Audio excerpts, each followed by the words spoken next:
We're in. Let me adjust the camera really quick. Okay. Hi, Just in time for a burp to come right up. I'm eating cake. Hold on.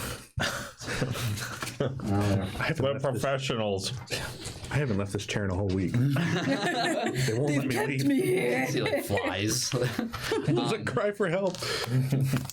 Heroes and villains, thank you for joining us once again, or maybe for the very first time, this episode of the Umbra Initiative. Whoop, whoop. The Mutants Masterminds live play audio drama, where we get together and travel to other dimensions and hopefully make more ferret friends. And eat cake and ice cream. And eat cake and ice cream. Oh, I have a trash over here. Sorry. Sick. I am your Professor GM, Colby, joined here by my lovely cast and crew. Oh, God. We're getting there. David. Hi, I'm David. I play Paris Dare and I eat a lot of cake. Will. Pizza. I'm Mike Vince, and I don't eat a lot of cake. And Nicole plays Arabella. Thank you. Thank you for joining us. It's episode 3. That's what we're going into, people. Yeah. What day is it? We left off on Thursday, so is this gonna be Friday? Yeah. Yeah, because you guys said you didn't have anything to do tonight, unless you want to correct. And if you liked what you see, or maybe you just haven't gotten to it yet, go to patreon.com/the Umbra Initiative, all one word over there, where you can support us directly with any of our tiered subscriptions and get little bonuses like a post show, exclusive written content, delves right into the story and behind the scenes over there. Audio downloads.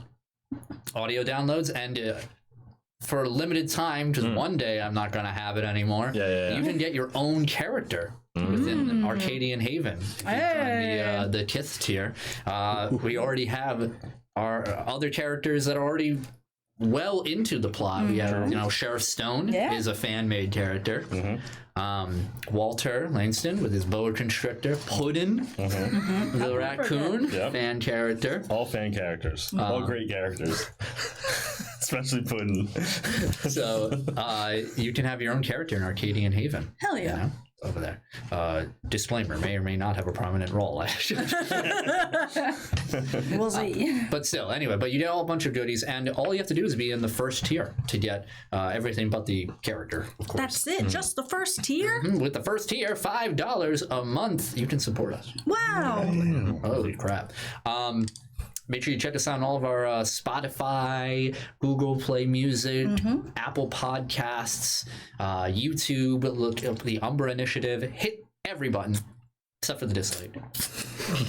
You can hit that one too. As long as you hit the like hit one. The also. 5 stars. It helps us out tremendously. Truly does. Comments are lovely. And then lastly, join our Discord where we're always talking about stuff. Yeah, we love to hear from you guys. You can ask questions along there. We'll probably bring back the poll questions soon. All right. On today, we'll bring back the polls. We could brainstorm that. Yeah, we'll probably do that tonight. We'll brainstorm some stuff, bring them back to you, and you can be part of an awesome community. Yeah. How you guys doing? Doing all right. A little bit of acid reflux from that cake, but That cake didn't give you acid. What do you think it was? The pizza? Yes. Yes. Or the more pizza? I would put money on it. But first. Oh, roll the die. Cool ant. Cool. Is this the second week in a row? Yeah, wasn't that the last? It was, yeah. Ah, damn. Second week in a row. Oh no. Yeah. Cool ant for a second time. All right. If true to form, this session will be like last session. An identical 1-to-1 replay. Yeah. Honestly, we have it written down. Yeah, you wake up and Misty's above you. Okay. I should go into the recap, yeah? Yes. The story so far. Season 2, Episode 3. We have truly entered the Umbra. Near what was once Jordan Teller's abode stands a tree left behind by the party's experience with his Umbra. From this strange, otherworldly tree, a creature bearing malicious intent emerged into Arcadian Haven. Thankfully, the party were able to defeat the monster, but could only speculate as to why and how it arrived in the first place. Misty, being a traveler of dimensions, surmises that the tree has become a gateway into the Umbra itself. After the party briefly enters and is promptly pulled back to reality, Misty tells them to take a break until their training begins to better acclimate themselves to the conditions of the other dimension.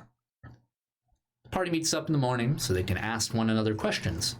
Ike reveals that he has been holding onto a shard of crystal with incredible, dangerous power.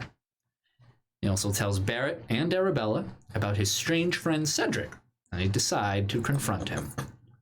Cedric, with a bit of intimidation, admits to being involved in the Material Parallax, an event that shook New York City and the world to its core 5 years ago, along with the extraterrestrial attack that soon followed. He was vague on the details and said he was in town now searching for oddities. Satisfied for the moment, the party decide to split up for the day, but Arabella then asks Ike if he wants to take residence at their convent. Ike agrees and brings Molly along with him. And as they settle in, Barrett decides to return to his old sniping post just outside the perimeter. An innocent gesture turns dangerous when his weapon forms and begins to take aim at Arabella despite his protests. Fortunately, Barrett is able to push the rifle aside and cause its shot to miss. Calling Misty to ask questions, she reminds Barrett that his rifle is an artificial bygone created by Bleeding Edge. A bygone is created from a kin and represents their creator's concept. Barrett's gun has no concept and is thus searching for one through his actions. Afterwards, Arabella visits Raj within the chamber of the World Gem. He claims that while the seal stopping the gem from growing has been restored, he is there to keep its power from reaching out into the Umbra and drawing kin. Hearing that she might be venturing into the Umbra, he warns her that the kin of carnage that resides within her, which was defeated by Jordan, might return. Its destruction is temporary, but she may be able to influence how it reforms. He also states that he will be helping them train for the Umbra the following day. What sort of trials await the party? Perhaps the answer lies within the Umbra. Woo! Let's go, boys!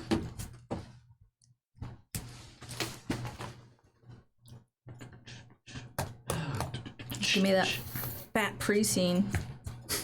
Yep.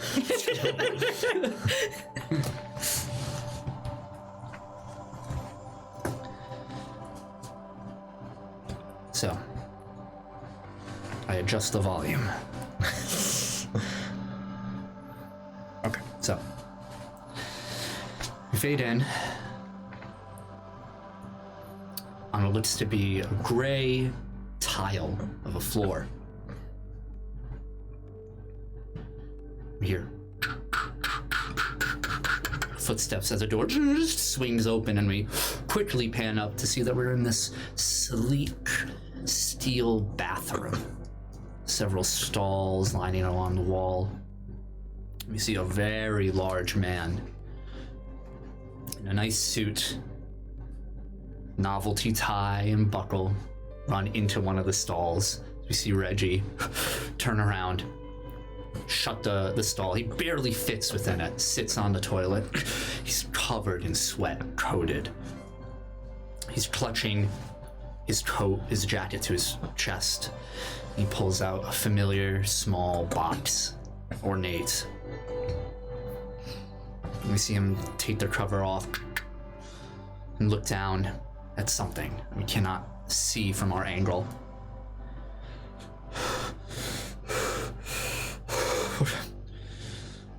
All right, just once. Just once, and I'll put it back. We'll wipe the diagnostic files, and oh man. No, this is for her. This is for her. We cut to outside the stall, where we hear a shoot. Oh, but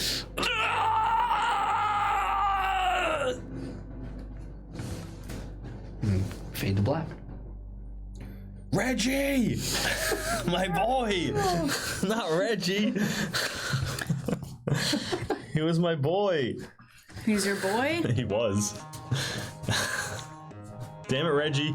Oh, he's gone. Probably. Maybe. We'll see. He might be back. The big boy. The big boy. So, it's the next day, Friday, December 4th, 2026. Got him. So where are you guys waking up? What are you doing? I'm waking. Oh. Who's on first? What are you two? Go, go, go. Arabella gets up. Okay. Still getting up abnormally early. Still looking a little unkempt. Okay. And she goes immediately into doing chores around, cooking, breakfast, that sort of thing. Okay. So, I think eventually throughout the day. So now you're cooking for people again. Mm-hmm. So you go into the cafe. Are you cooking in the cafeteria, like the large kitchen, or are you just going down into the common area, the smaller kitchen? Still the smaller kitchen. Okay. And it's just very simple, like easy breakfast, like a couple eggs, maybe some like oatmeal or something easy, like quick oatmeal or something. Nothing extravagant, all like plain, nothing crazy. Yeah. I think Ike, some point in the early morning. So are you staying in the dorms or are you staying on your truck? Ooh, I think because of the events of last night, I may have even just stayed in Apex. Oh, interesting. Okay, so you're sleeping in the cockpit. How does it feel? It's fine. It's an extension of my own body as long as I have a comfy place to lie down. Right. So, does Apex like also lie down like 15 on the ground, or like is he just like up and you're just like kind of lean back? No, it's an extension, so it's so 15 feet just yeah. Apex is laying on the ground. On the side, one hand sort of two hands. Apex goes around a circle, like eats for a second. So are you outside the dorms or are you in the truck? Outside. Yeah, okay. So yeah, you're just laying down in this mattress inside the cockpit, just sleeping. Okay. I think at some point as you're finishing up, Molly comes down. She looks like as though she's very groggy. Mm-hmm. Her hair is all down in a mess, all like curling. And looks over. Ooh, she has these really baggy like pajama pants with penguins on them. Just a sweater on. Mm-hmm. She says, "Oh wow, that smells awesome." Oh, good morning. It's just a simple breakfast, few eggs, some oatmeal. Would you like anything? Oh no, you've done so much. I we have stuff in the truck. Oh, are you sure? I have no problem. I'm already making some right now. Maybe a persuasion roll. Eat it. Eat it.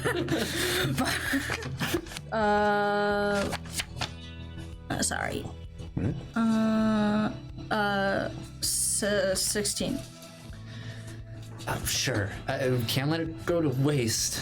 And she pulls up the counter and just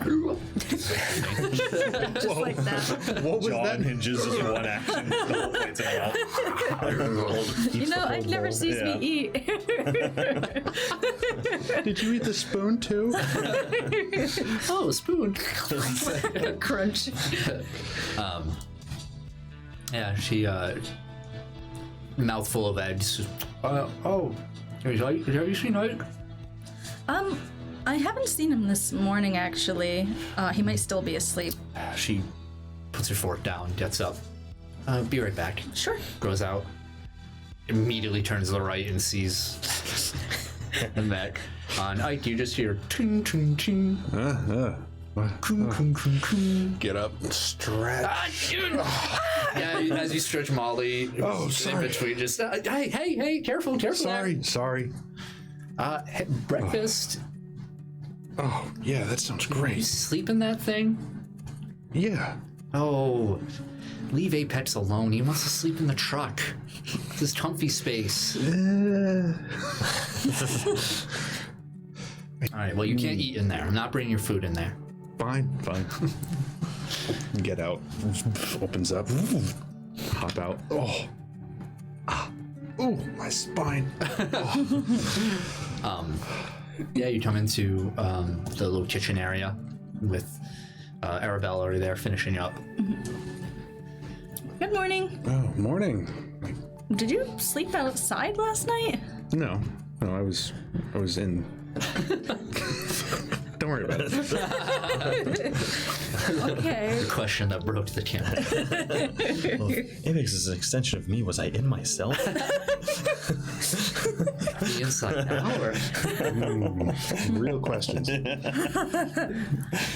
What smells good? Is that Just a quick breakfast, nothing fancy. I mean, I'm sure you guys have much better food or are used to that. A flashback to the other day of Molly's cooking. I think it becomes really evident to you. Obviously, Molly means well when she cooks, but you haven't had a home-cooked meal in over a month at this point. So, yeah. It's not your Michelin star private chefs back at home, but there's something nice about this. Yeah, it smells good. Surprisingly.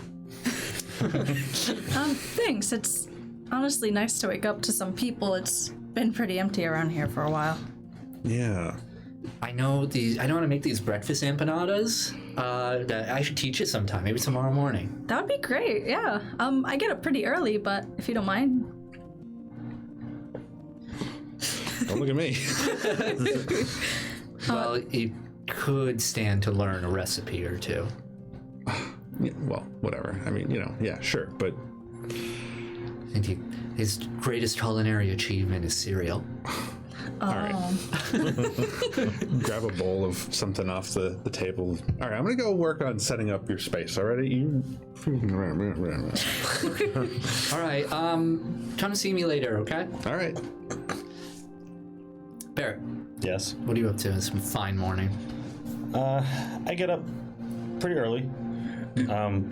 After I get myself ready, slick back my hair, have a cigarette, grab a sandwich from the fridge, put on a suit. Is it a breakfast sandwich or is it just a sandwich? No, just a sandwich. Okay. Oh my goodness. After all that, I'm gonna take my case out and just kind of open it up, start cleaning the parts. Okay.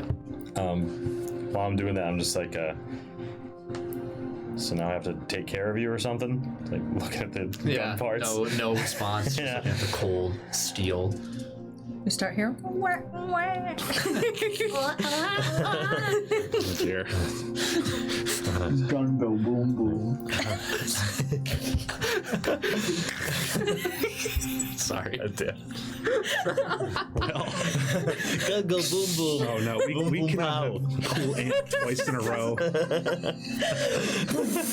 Just shoots a hole in your wall. Little fella. Sounds like a diaper on. Yeah. The gun has a diaper. Oh god. Cool. All right. Okay. All this stuff's way over my head. I'm just gonna start manually putting it together. Okay. And then I guess I'll. Do I have I probably don't. Do I have a strap I can carry this gun with? Sure. Yeah, I'll see why not. Yeah, I'm just gonna. One PowerPoint. Yeah. Just gonna sling it around my back. Yeah. And just Put it in a baby carry. walk. yeah. No, it's one of those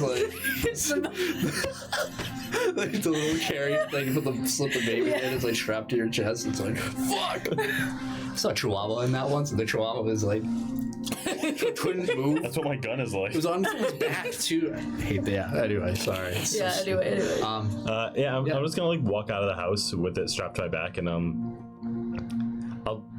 I know I'm pretty far away. Yep. Did choose. I guess I'll put it in the back of my car and drive towards the hunting lodge. Okay. Yeah, it takes you takes you a little bit of time, maybe half an hour. Sure. By the time you finally arrive, the hunting lodge is more on like the northwestern part of town, farther away from the commercial district. Over there, it's like a small log cabin. Sure. Then you see a worn sign, the Arcadian Haven Hunting Lodge.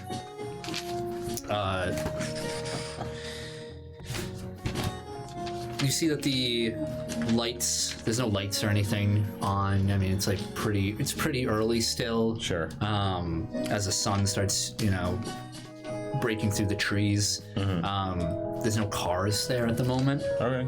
So you can wait or whatever you want to do. Can I just it's just a small cabin, right? Can I just walk around back to where the range would be? Yeah, absolutely. Yes, and that you do see there is. It's about a 3-post range. There's nothing incredible about it, right? Essentially, they hastily put up this long pavilion on one side to block from air obstructions like rain or anything like that. It's made of wood, and there's a slight slant to it. And there's some racks beside, all of them empty, naturally. Only one of them, the center one, has a counter onto it, just this sanded counter on it. Everything looks very old, but well worn and used. And then there's several targets out, various yards, certain degrees out to this long clearing.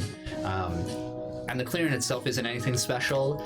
It's essentially they brought a bulldozer through. So there's still a lot of nature straddled about, and then it ends with this high wall of dirt that has lots of vines and other roots sort of growing from it. Okay. Yeah, there you're there. All right. Yeah, I'm gonna walk to one of the three aisles there and just kind of set up. Okay. Yeah, easy enough. Sit right in front of the counter. Put everything down, and you are able. There's 4 targets. Okay. I'm just gonna I'm gonna get into position, but I'm just gonna wait a minute and just kind of take in where I am, take in the sounds. It's chilly, right? It's chilly, but that crisp air kind of hits your lungs. It's cool. It wakes you up. Yeah. There's still that morning mist around, kind of obscuring the farthest targets from you. Yeah. Treetops around you are rustling with the wind. It's an early December morning. I'm going to as I'm there, just kind of taking in nature. I'm gonna try to start squinting towards the farthest target from me. Yep. All right. You want to fire? Yeah, I want to take a shot. Let's do it. Take the shot. 22. 22. Yeah, the targets themselves, you see all the targets are riddled with bullet holes. Not as many as you would think, and it comes to your attention that they switched them out, but they just haven't. You don't know when they do. Right. Onto here. The farthest one, they're set up almost like archery targets, except the farthest one is that humanoid kind of wood shape. Right. What did you roll again? 22. Yeah, you fire through. Maybe about. Gosh, I'm so bad with distances. Say 50 yards, 60 yards out. So sound about right for. That's really short. Yeah. 1,000 million yards.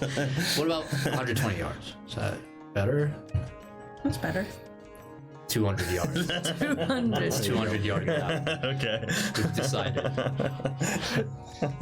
Group storytelling, everyone. Yeah. It's 2 yards away. You miss. Yep. Yeah. I you throw have my gun at it and hit. Yeah. You look through your scope to see where you hit. It's a direct chest shot onto the target itself. It's a really good shot.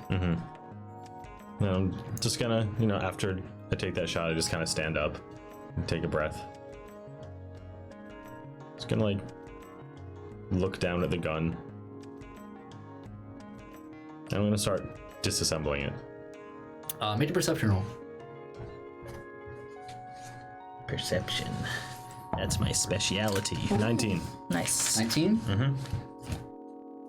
All right. You hear footsteps approaching from around the side of the building. Okay. Did you do anything, or? No. I'm just gonna keep disassembling my gun, assuming they're innocent. Well, it's bleeding edge, so Okay. So you get shot right in the back. they completely destroy you. All right. Yeah. I'm dead. Have to make my character. Oh, what happened to Bear? I don't know. He disappeared. 1 second. Sorry, guys. It's been a while since I went through this older notebook. Wow. Older notebook. Uh-oh. I'm not that old, don't worry. We're bringing him back. It's on black and white. Yeah. Again, we did that before. The notebook pages are black and white. That's how old it is. Wow. I hear it. You know, this is weird. I'll take care of that later. So, walking around, you see, there he is. See Jason around. If you remember, pretty young man, early 20s, has this coarse beard, wearing this orange flannel shirt tucked into jeans, wearing boots, slightly mud covered throughout. Yeah. Broad chest. He's a hunter, as you met before. Young. He steps in. He has something slung, like a long object slung like around his shoulder. Says, "Hey, can I help?" Mr. Stair. Sorry, I didn't mean to intrude. No, you're fine. Decided to take a few shots. Yeah, I just thought I'd get some practice in early. And he walks up and says, "Yeah, sorry, we haven't had a chance to switch out the targets in a bit." No, don't worry about it. They still work. I haven't seen you here before. What brings you? Just shooting? It's been here a while now. Thought I don't know, try and be more social. Well, not bad. You got the hours of operation wrong a bit, but I appreciate the effort. I'm used to early mornings. That's fair, yeah. I thought I would go out myself. See if we can get a head start on the day. You want to join? Why not? All right, I'm just gonna hop in real quick. And he goes to the back door, pulls out some keys, opens it up. Yeah, the hunting lodge isn't doing, its most popular ventures these days, but still get some work done. I think you have one aspiring townsperson at least. Raises his eyebrow at you. Yeah, you interested? I wasn't talking about myself, but Laura Hark. She showed some interest. Oh, the Hart kid? Yeah. Oh. A little young, but I think she just wants lessons. What did her mom say? Wasn't too happy. Well, we're safe here. I mean, if she has her mom's permission, I can give her some paperwork. You mind delivering it? Sure. He goes in. You can follow him in if you want. Yeah. It's just a single room. There's like a long table, like a meeting table in the center with fold-out chairs on either side. There's some cots, like bunk beds throughout the side here that look like there's no sheets or anything on them. Yeah. There's lots of trunks, like with padlocks on each one. A couple other desks in the corner and trophies, taxidermy, like on stands. There's the wildlife trophies, right? Yeah. Nice bucks on the ceiling. The fattest raccoon you've ever. Not taxidermy though. He's eating in the corner. Yeah. Puddin's over there. The one that keeps getting away. Whole pudding. He just eats the bullets every time I shoot him. He goes over to the desk and pulls out a drawer, pulls out the manila folder, and hands you some paperwork. Says, Yeah, just get her mom to sign over here, and we'll get some lessons down. Bring her around anytime. Yeah, I'll do my best. You have my number, right? No, I don't think so. Hold on. Just writes it down, gives it to you. Yeah, thanks. You don't mind if I stop by here every now and then, do you? Not at all. And I mean, you've done enough for this town, I think. You've earned it. Thanks, appreciate it. Yeah. Well, why don't we go head out? All right, let's do it. All right. Going hunting with Jason. Yeah, going on a hunting trip. Wow. I know. Interesting. We're hunting. And suddenly, Man. The deadliest. and suddenly Jason never was seen again. New kid in town. Big truck. All right. Make a tracking roll. Tracking. Are you a good hunter, or do you shoot people? Oh, what do I roll for tracking? So it's your perception, I believe. You have the tracking. I do. Oh, so does it add anything? Jason's Don't gonna know. I help. think it lets you do it, if I remember correctly. Probably. Get a +2 with Jason. Okay. Jason. 26. Jason? I was gonna say that. 26. Yeah. You've done this before, man. Found him. Not in the woods, but kind of. Damn. So it actually doesn't take you long at all. You pick up on it so quickly. Again, really astonishing, Jason. But to be fair, he kind of remembers. Oh, right, Marine. You know, like if you're not just some Joe Schmo walked in from the sort of nowhere, right? Right. So. What do I find? So, What is my loot? according to hunting rules and online for New Hampshire, Yeah. I didn't even look up New Hampshire. Oh, no, I did. December 4th is the last day you can hunt with firearms. It's December 4th in the game. Holy shit! Amazing. For deer season. Yeah. Perfect. Rabbit season. So yeah, you see in the wild. You're basically up farther north, in Arcadian Haven. You guys, yeah, you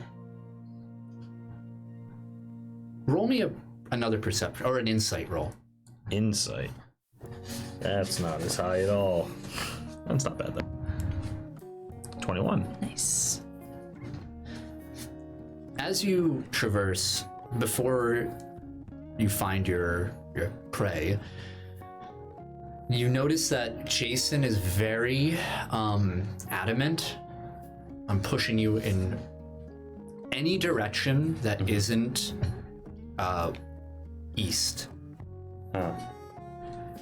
Make an intelligence roll. Okay. 13. With a little bit of investigating, you could surmise why and get a more definitive answer, but with that, I would say not. Okay. But yeah, he's keeping you north, northwest. He's kind of keeping you direction. Eventually, you spot before him a deer, and he's just walking forward, kind of eyes elsewhere. I'll just like stop him. Yeah. Runs into you. No. Yeah, he crouches low. He's got one of those hats that like fan out on the side. Yeah. He has like a standard hunting rifle. In fact, you look very out of place. He gave you like this camo vest to try and help, but you wear like the gray. It's the suit. Yeah, you have the suit, and you got like this industrial sniper rifle. Yeah, I'm just gonna. Probably isn't legal to hunt with, but When I see the deer, I'm just gonna point. I'll take the shot or me. You can do it. I'm gonna. I try to do something that I don't know if it'll work. Sure. Actually, it probably won't. I know exactly what's gonna happen. I'm gonna do it anyway. I'm gonna take the scope off my gun and hand it to him. Okay. All right. I don't know if this will fit, but he grabs it, and as soon as he does, he drops it, and you just see blood trickle down his hand. He's, oh fuck, sorry. Yeah. I caught myself on something. Yeah, I'll just grab the scope. Damn it, sorry. Yeah, as you hold onto the scope, there's a slight vibration that fades very quickly. Yeah, I just kind of put it back on my gun. That's Sorry smart, about man. Damn. Oh, okay. And try and take the shot. All right. You want to assist him? Sure. Roll d20. Add your awareness, Okay. or your to hit, I should say. My to hit? Yeah. 23. Okay. He's a +5. How are you helping him in this situation? Just telling him like, you know. oh, over here, get over, like right angle. Oh, the wind is going in this direction. Yeah. Yeah. Okay. Lines up his shot. Fire out, and you see it clips the deer. But the deer starts running away. Not at its full pace. Yeah. But clearly took some damage. But it keeps running. Like, oh shit! Oh, we gotta get it now. All right, let's do it. Slowly. All right. Do one more tracking. Okay. The DC would be lower for this. Oh, good, because I rolled a lot lower. 15. That passes. Yeah. All right, following the trail of blood, you taking basically this babbling brook, kind of fled to, and said, "All right, you can take the shot this time. Fucked it up."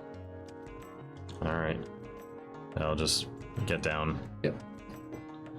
And I'll take the shot. Take the shot. 15 again. And you kill it. Goes right through, strikes true, and just collapses. Oh, hell yeah, man. Good job. Yeah, you too. All right, let's bring it in. All right. Shit's heavy. Yeah, does he have like a truck? Yeah, you would take his truck. All right.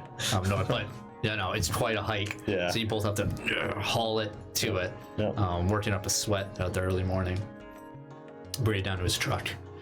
He's like, all right, it's required to fill out a couple pieces of paperwork because of this before we do anything with it. Sure, no problem. Bring it back. You do a successful hunt with Jason. Hell yeah. Nice. I'm being social. You get I know. deer meat. I'm writing it down. Don't keep it for long. Deer meat. Venison. There's a disease unique to deer. I think it's like bad prions. I forget how you pronounce it, but it's like deer go absolutely crazy and try to kill themselves. Oh my god. Have you ever seen standing deer? That's part of it. Yeah? Is that what that is? Whoa. Okay. I'm assuming it wasn't that deer. I hope not. Jokes on Wasting disease. That's it. wasting disease. Yeah, it's terrifying. That sounds terrible. Yeah. Yeah, that's what it is. Yeah, that's what I have It now. glows irradiated green. Yeah. Damn, shucks. So, I take one turn to use rest, and then I get rid of it. yeah, that'll do it. Damn you, Mutants Masterminds. So the two of you, Ike and Arabella, doing anything particular this morning? Yeah, I'm setting up one of the extra bedrooms. I don't even think I asked you for permission. I just did it. Sure. One of the bedrooms into sort of like a little office for Okay. while Start I'm working. moving the bed out. Yeah. Push it into a different room. Yeah. Put the room across, just write it in there. There's already a small desk in there, but you can like bring a desk from another one in and just start converting it. Yep. Putting whiteboards up on things. Yeah. Bringing in all of any computer, laptops that we have, and et cetera, things Consider like that. breaking down a wall for a minute, and you're like, Yeah. that's might be too rude. Apex is just outside the window waiting for me to do that. I know, buddy. I know. Okay, yeah. Are you doing anything, Arabella? At one point, I think cross around Ike, Yeah. moving all the stuff out. Yeah, she looks and just knocks it like, hey, Hey, what's up? As I'm like putting a whiteboard up against the wall and like, what are you up to in here? I heard a lot of noises. oh yeah, just making a little bit of a workspace for us. Oh, well, I guess this is a good place to do it. Yeah, I thought so. Well, now that you guys are going to be here for a little bit, there's nothing crazy, but I just wanted to let you know there's a couple rooms I would appreciate if you didn't go into. Oh. Obviously, this is fine. Do you want to roll for that? Just like, but there's just a few upstairs that are, for lack of a better term, off limits. Okay, so next floor up, off limits? Mm-hmm. Okay, got it. But no worries. Otherwise, everything else is free range. I mean, definitely make yourself at home and do what you need to do. Make yourself at home. Right on the whiteboard. All right. Well, thank you. And thank you for letting us stay here while we figure this out. Yeah, I mean, I'm sure you didn't really expect this when you came here. The last month or more at this point has been weird. I didn't expect any of it. Yeah, it can be pretty jarring. I mean, how is Molly holding up? She seems, I don't know, a little worried maybe. I think she's fine. I should check on her. Maybe. Yeah. Right. Well, if you need anything, just let me know. I'll be around doing some miscellaneous chores. Oh, yeah. Is there anything I can do to help? Oh, no, it's fine. I just keep busy this way. Okay. What about that fallen down, destroyed section? You want me to start putting that back together? I don't know that is repairable, but you could certainly try if you'd like. Yeah, I'll try and clean it out a little bit. It's up to you, but no worries otherwise. All right. Thanks. Yeah. She goes off and does her duties. Anything else you're doing, Nige? Yeah. Molly asked me to go talk to her, so I'm gonna try and find her. Yeah, she's in the truck in the back. And that's where you end up finding her. In the space of Apex's repair space? Okay. Yeah. You see that there's they got 2 trunks that she brought with her on their journey that are now out. They're open. It's contents spilled all out. Lots of tools. You see a sewing machine at one point.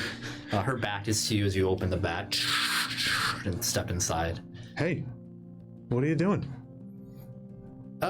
She turns around. She has like thick goggles on. Oh, hey. Looks like a grease monkey, right? Like right. Just like a mess right now, and it's still super early. She's oh, hey, I'm just working on some stuff. Okay. Keeping my mind busy. All right. Kind of rattling everything that I've been told the past couple days, right? Yeah, it's a lot. How you feeling? I don't know. This whole situation seems unbelievable, Yeah, I mean, things have been kind of crazy the past month. Yeah.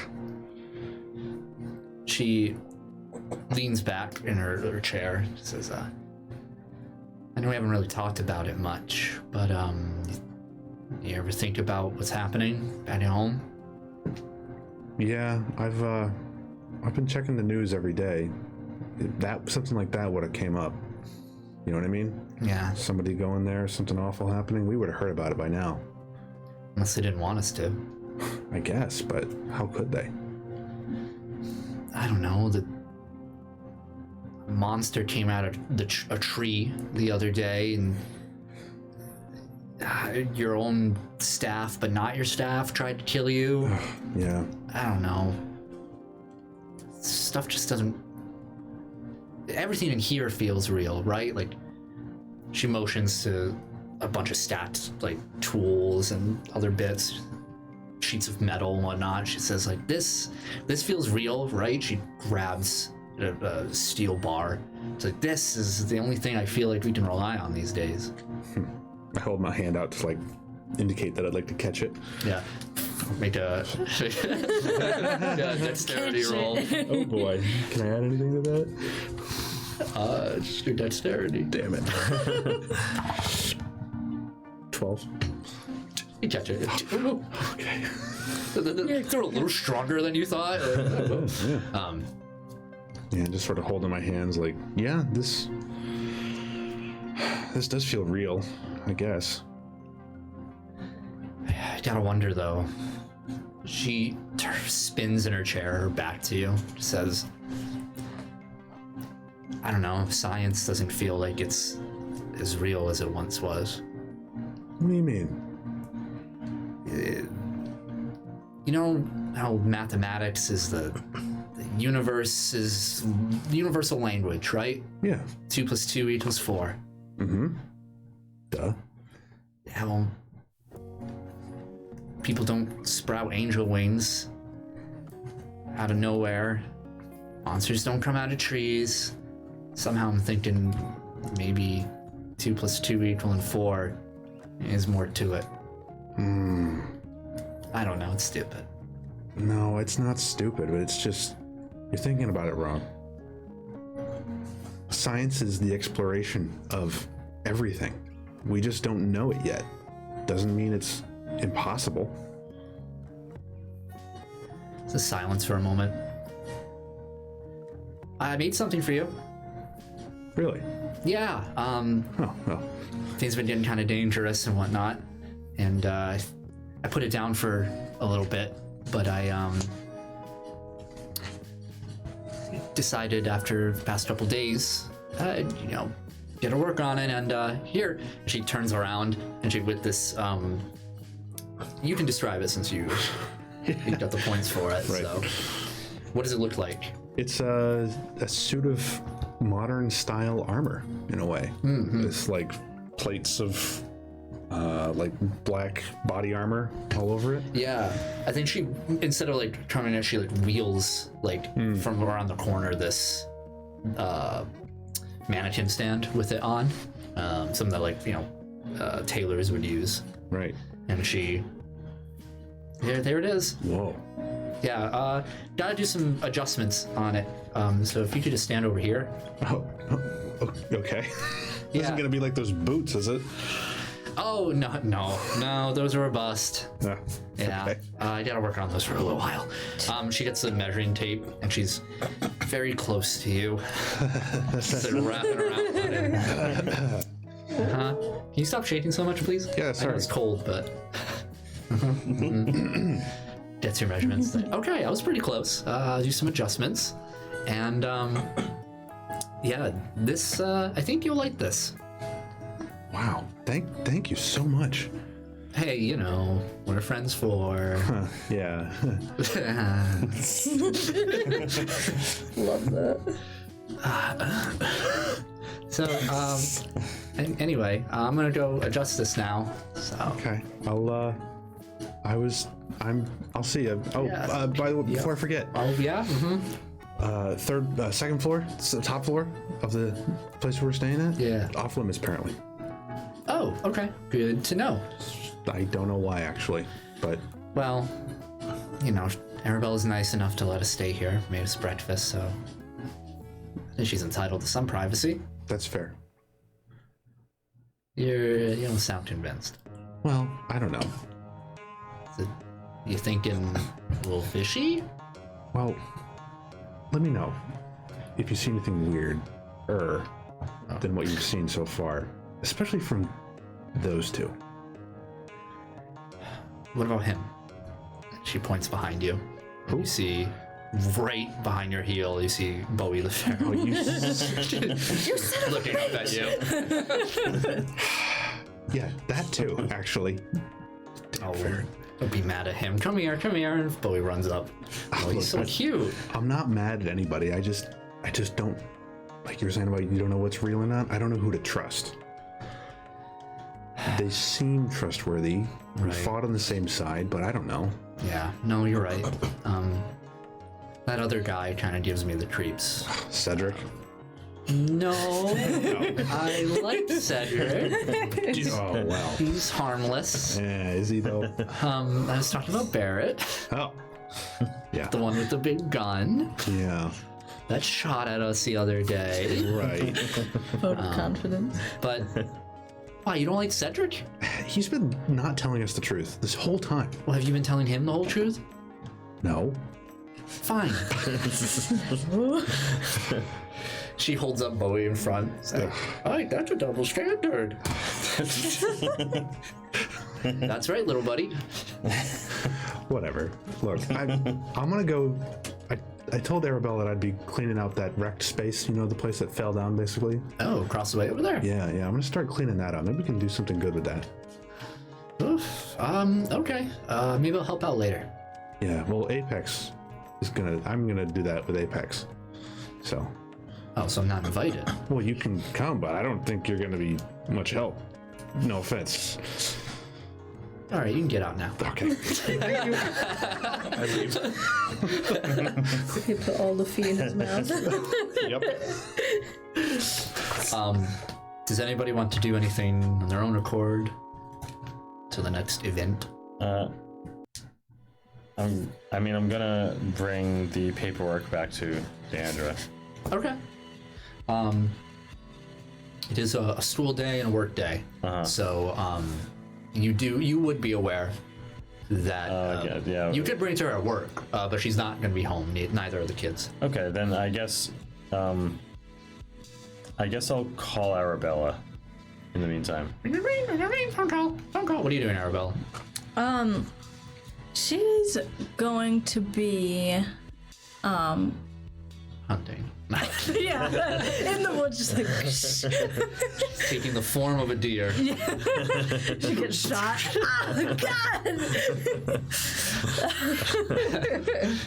God! She's just gonna be basically doing busy work, cleaning up like a little section where she keeps all her books. She also is going to be on her way out to get some magazines. Magazine. Mm-hmm. Okay. At the library? Yeah.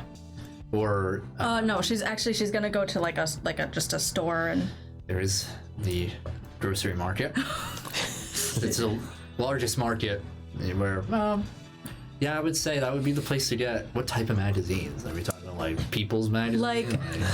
Like the tabloids of TMZ? Yeah, like younger person magazines. Okay.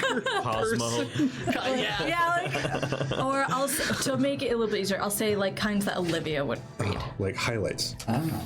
Oh, like fashion magazines. Yes. No. Like the old magazine you'd get when you were a kid at the dentist or something like that. Highlights? Yeah.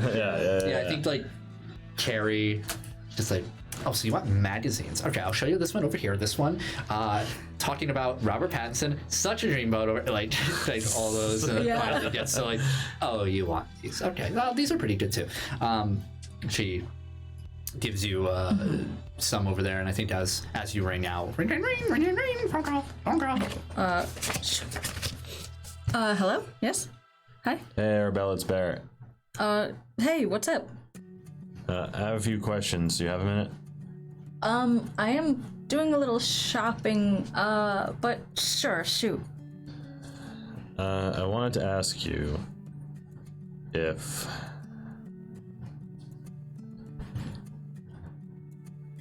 I need a favor. Okay, what's your favor? Do you have an extra room at the convent? She actually does laugh. Actually, I have a few empty rooms at the convent. Think you could spare one? I would, but I don't remember getting an apology for almost getting shot. You know, it was the gun that... I guess the room's not available then. Hold... I'm sorry you almost got shot by me. Oh, thank you, Barrett. Of course, we always have room for you. Okay, I'll start moving my stuff in then. Is that fine? Yeah, I know Ike is kind of making an office type area. I'm not sure what he's doing. He's making a mess anyway. But yeah, there's a couple rooms. I told Ike, but I'd like you guys to stay in the downstairs area if that's okay. That's fine. I don't have a lot of stuff, so it should be easy. Okay. Sounds good. I'll see you at the convent then. Thank you. I appreciate it. No problem, Barrett. All right. Bye. Bye. It was then she realized she should be charging rent. Yeah. I need a job. Still just like, Yeah. I'm just helping my friend. yeah. She's a nice person. You successfully obtained the magazines. Draining your meager funds. Yes, my little More so. pocketbook. They put one back. Like, Yeah. Anything else? No. Okay. Not. Or I should say, well, she's gonna, when she gets back, she was gonna do something. Sure. Does anybody want to do anything else in the immediate moment? Nope. Okay. Well, then when she gets back, she's actually gonna go up to Olivia's room. And kept it as it was. So the way just to get everybody on the same page of the layout of the dorm, so it's 3 floors total. It's the ground floor, which is where the Huh? She was on the second one, right? Correct. Okay, So I'm not crazy. well, technically it's the first, right? So it's ground floor, first floor, second floor. So yeah. essentially the second floor where you've banned, Right. that's where Mother Adele's room. Yeah, okay, That is okay. the middle tier right there. So the first floor where you have made your office and abode. That's also where Arabella's room is down the hall. That's also the very last door on the right is Olivia's room. And then again, the ground floor is like the little kitchen, the little sitting and TV area, and, common area right there. So, so, walk by Ike's office and whatnot, and go into Olivia's room, open it up. It still has the same mess that she made, she was known for. Yeah. The bed isn't made. The under the bed, there's a bunch of magazines poking out, fashion magazines. Yeah. And just kind of like teen heartthrob, just a Cosmo, like stuff like just young stuff, right? Yeah. Some comic books too. You enter. Yeah. She's gonna go in and just sit on her bed and keep the magazines she left out and start like kind of shoving them under the bed. And just kind of sits in her room for a little while. Okay. Okay. So,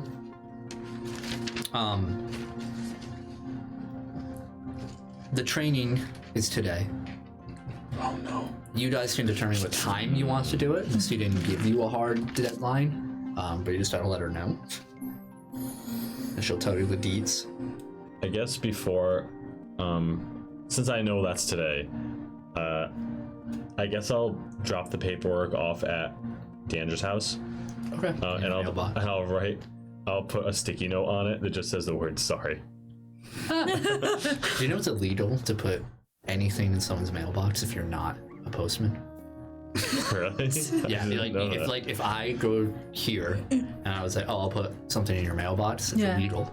Like it's a note or something. That's crazy. Did not know that. And that just canvassers can't do it, right? So that's why they put stuff like on your door hangers, stuff like So that. dumb. They can't put it in your Huh. Didn't know that. Well, I'm breaking the law. You turn around, Stone is like, I'm taking you in. It's a I saw that. offense. I'm waiting one season. See a mail carrier. Roll initiative.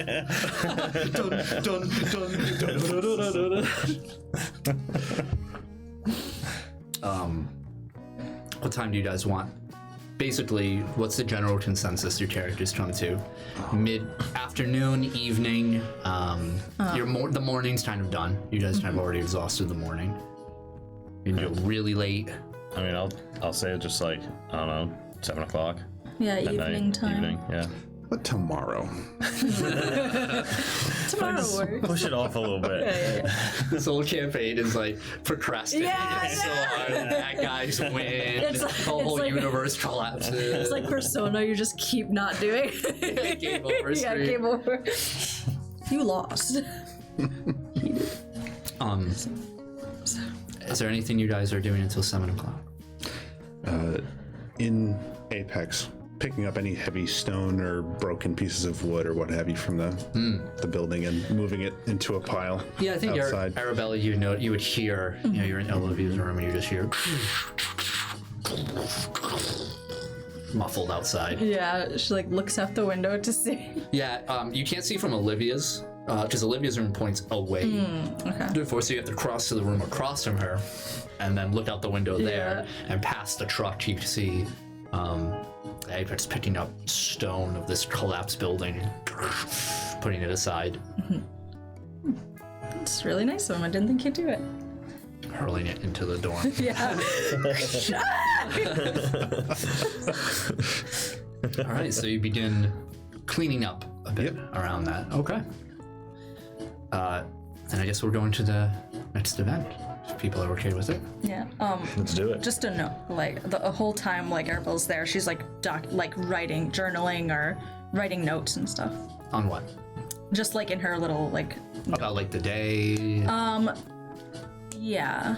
Just like part of it is like I have to ask Olivia about da da da da da and I like see. things like that, and then also just like documenting about like, oh, Ike's in here now, and like we're doing X, Y, and Z, and da da da, like that kind of thing.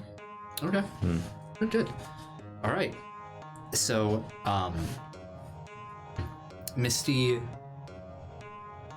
I think at some point you all get calls from Misty. Number is unknown.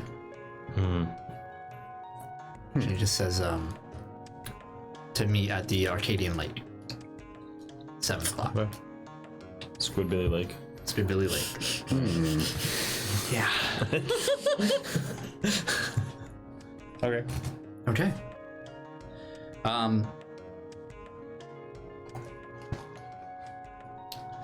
So, one moment. Music change. Music change. Music change. Music change. So, Arcadian Lake, two of you have been to pretty prominently at this point. It lies to the east of town. Takes up a bit. I wonder if I can. You know what? I never did pull the picture onto here. With the map? Yeah. Let me actually see if I can just pull it up really quick, especially for Shaboy Will here. That is my full name. Shaboy will. It's gonna look crude, like on screen, but it'll get the job done. Give me one moment. Yeah. No! Show me that Squidbilly. Show me the squid. Give me that. That's my. Give me that squid. Give me that squid in a hat. I won't spend too long trying to find it. I just need to figure out where I put it. Oh, is that it? Yes, it is. Hey, there it is. Oh, okay. It's gonna take up the whole screen for a second. There it is. Aha! There's squid. Beautiful. It is. Oh yeah, this is after was it Machine? Yeah. Yeah. One of our fans Oh, wow. took what I made and turned it into an amazing piece. So Gorgeous. Yeah, it looks right onto the east, you will find Arcadian Lake. You guys are basically on the bottom left of it. Yeah. So you meet along the nature path, sort of this long, at one point paved, but now just neglected for so long. This path that runs up various elevations. And finally, you see at the starting point, there's a very small parking lot onto there. And too small for your truck, unfortunately. But an elevation that leads to these wooden posts that overlooked the lake itself. Looks gorgeous. The weather, it's cold, it's a little windy, but the sky is pretty clear. Starting to get a little dark. It's starting to get dark at this time. So the sky is changing to different colors, those purples, oranges, yellows. On one of the posts, the wooden posts, you can see flowers that are still being put up, little notes that are stapled in with IQC named Lacey on a lot of these notes and whatnot. And standing, there are actually a few cars in the lot that you don't really recognize too much. But you only see two people around. You see standing near the posts or just past it on the hill. You see Misty and Raj.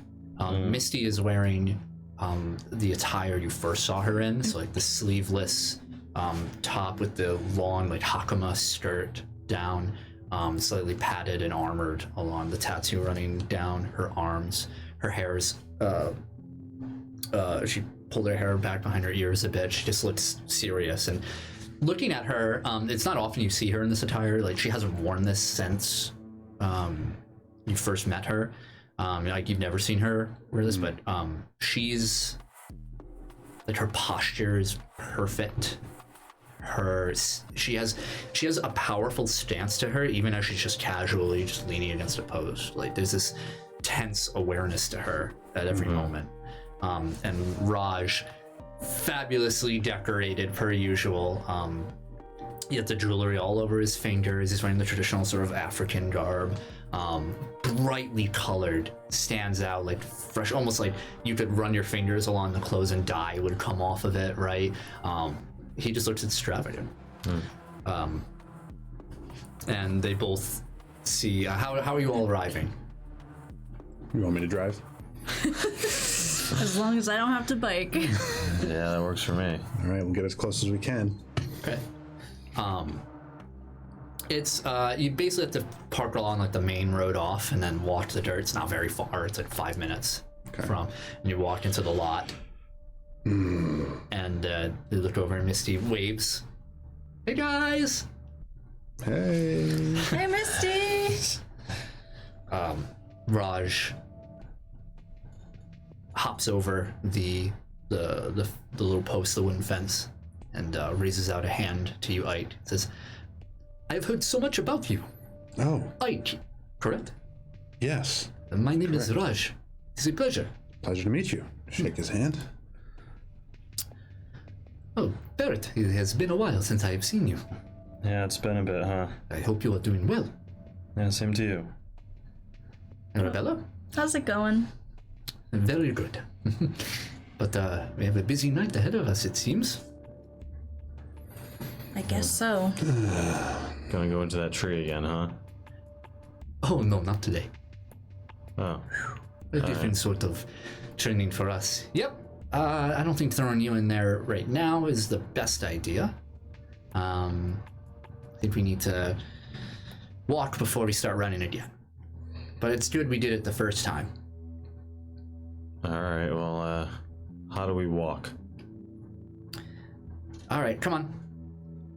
She's on the other side of the fence. She slides down the hill just into there's like bushes and foliage with some cuts in between, like little paths that lead into this very rocky beach down below.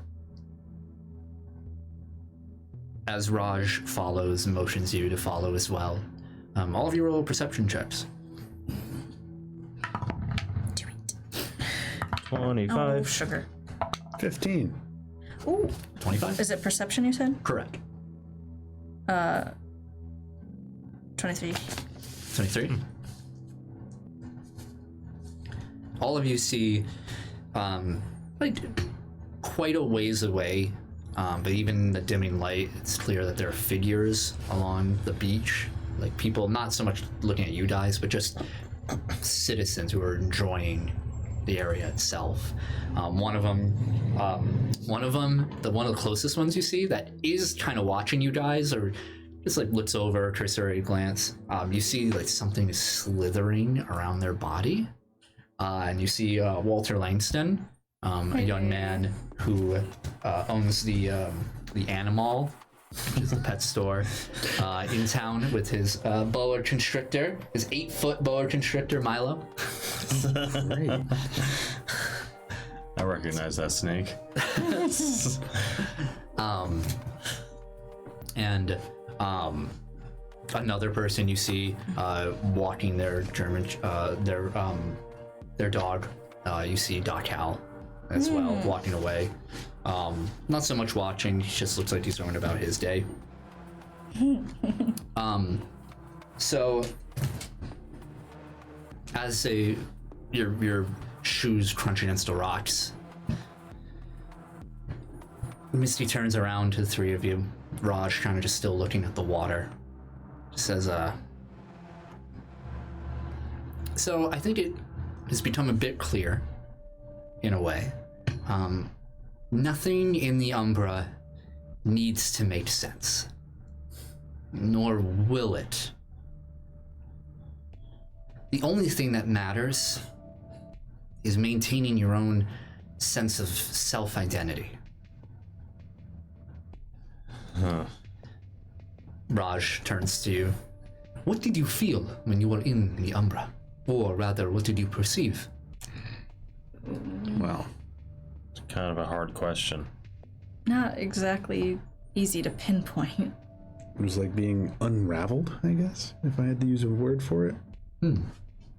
Being completely vulnerable and in a shell at the same time.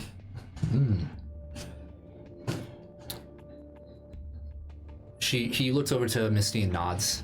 She kind of takes this horse stance, looks out into the water, and punches out twice, and you see the arrows on her hand shoot out and splash into the water like torpedoes, still connected to her arm, and then expand.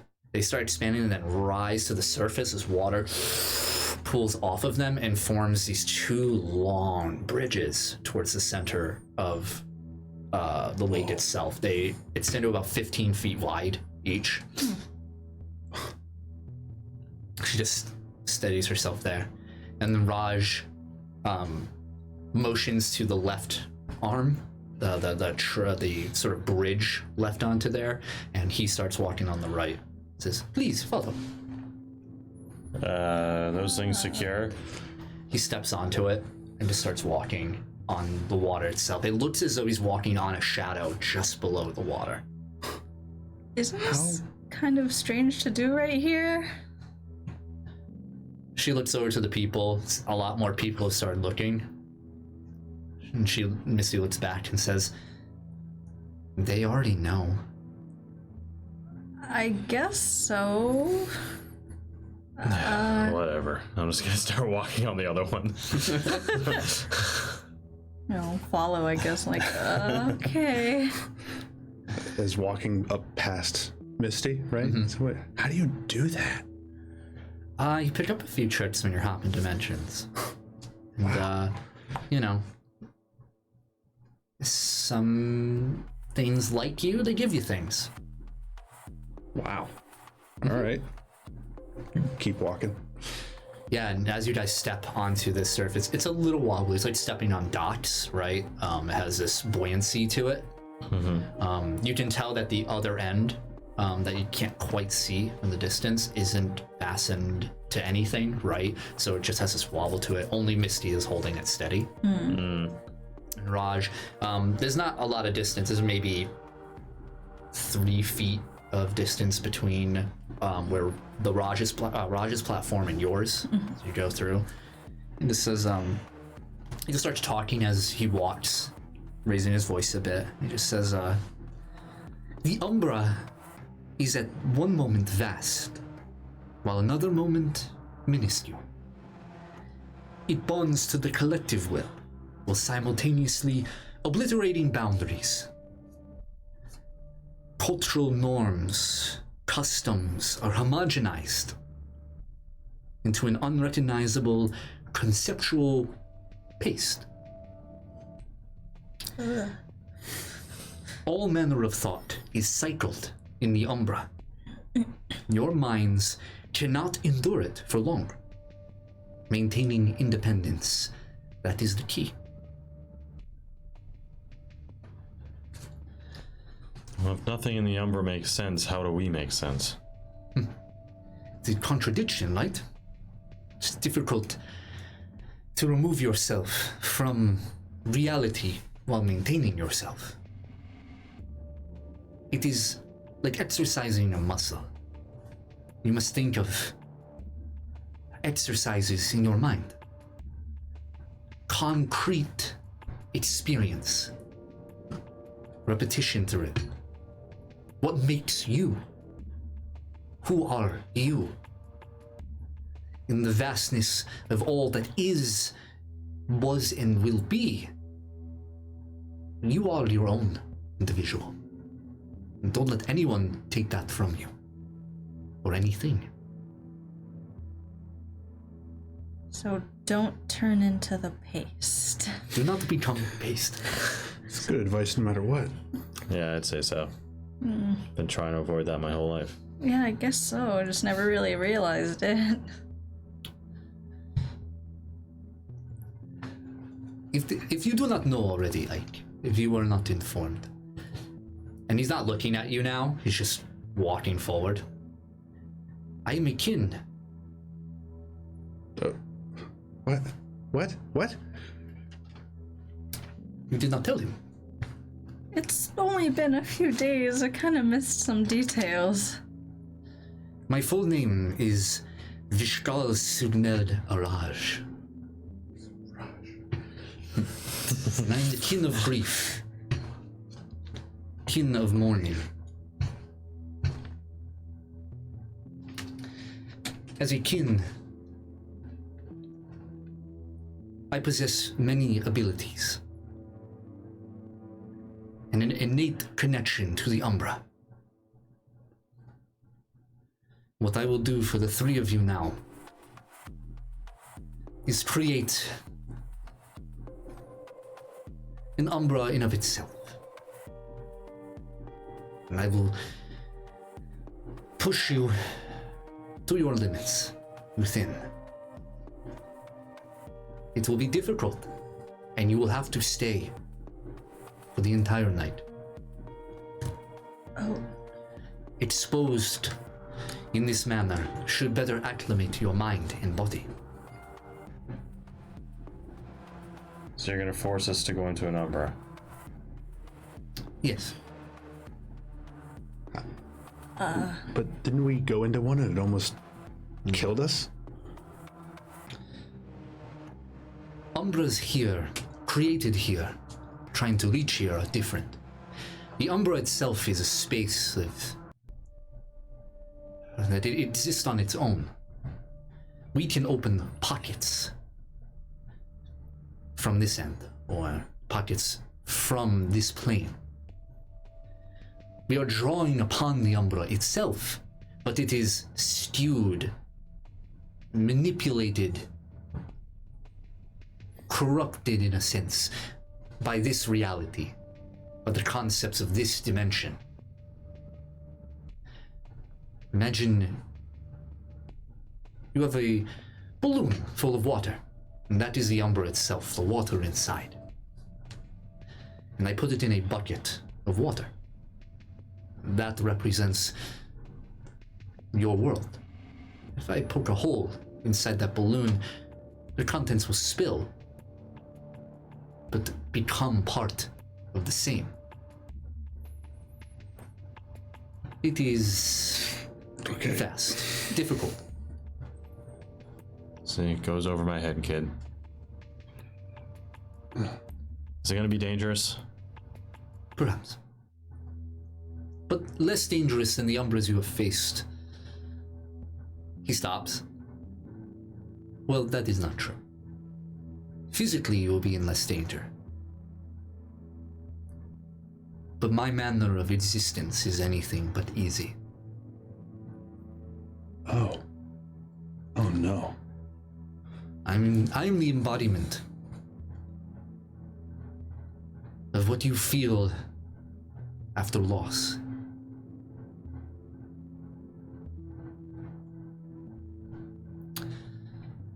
And for some people, that is a difficult concept to wrap around. You might want to get your robot kid. Okay. Are we ready for this? I am if you are. I would not expect conflict of a physical caliber.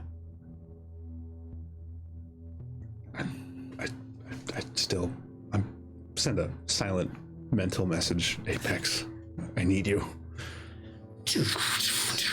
In a few moments. Pressing over the hill, you just see Apex the Mech leap and start walking onto the platform. Oh, Missy's Misty. okay, yeah, oh, great, love this. It's just a couple of tons. It's Yeah.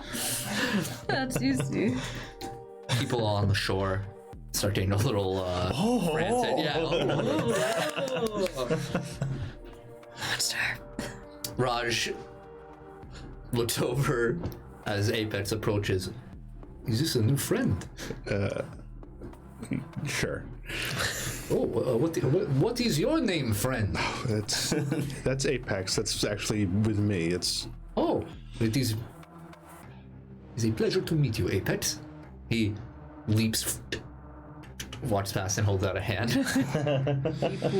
I don't know if Oh, that is fair. I guess we don't know each other that well. Leaps back. Okay, well, All right, prepare yourself.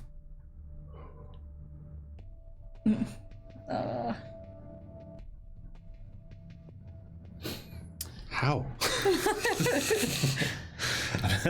When you say this, I'm just like my eyes were closed for a second. I'm just like, Nervous. All of you then begin. Watch.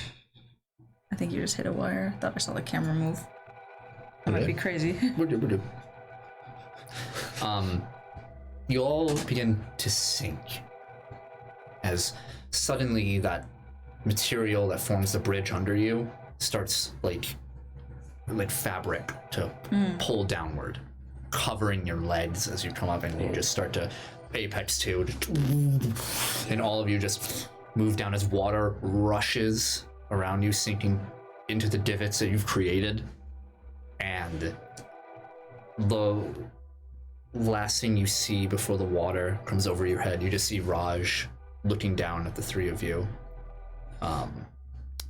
And as you become enveloped, Oh, hate that.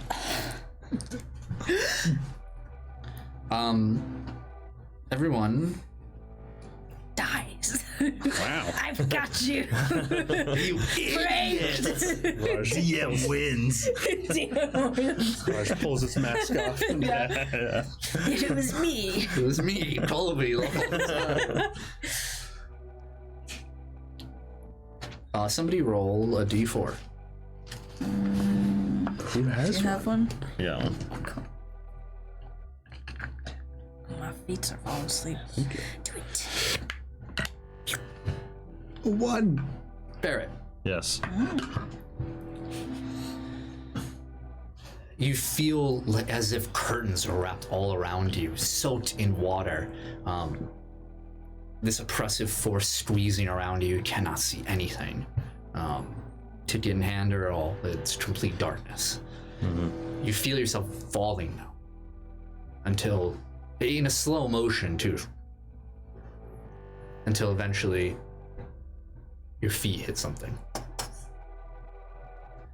And around you, like a blossoming flower, the curtain falls.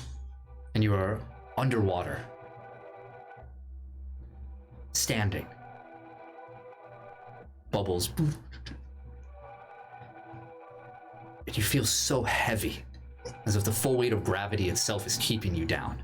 And eventually your lungs have to give out.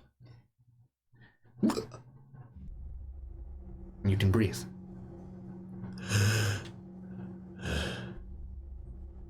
Your breath carries with it sound along with these bubbles.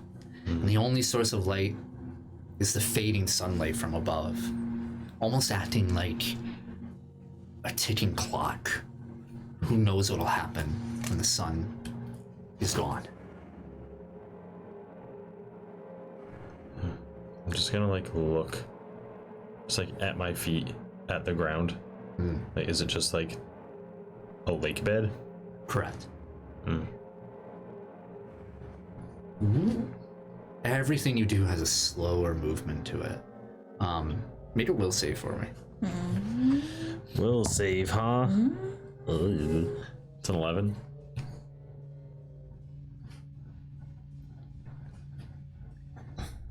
As you look, you turn around just to check in your surroundings, and you see a small house behind you. Little driveway on the right, garage. Cobblestones up into the front door. It's a familiar house.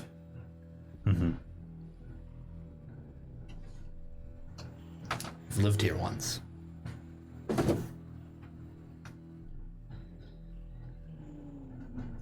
The door opens and then starts to fall apart. As with everything else in the front of the house, just piece by piece, it's floating up into the light above. What do you do? Looking at the house and realizing what this probably is. It's gonna take a second. Just try to mentally prepare myself. I'm gonna put my hand along my waist and make sure I have everything. And then I'm just gonna take a step forward towards the house.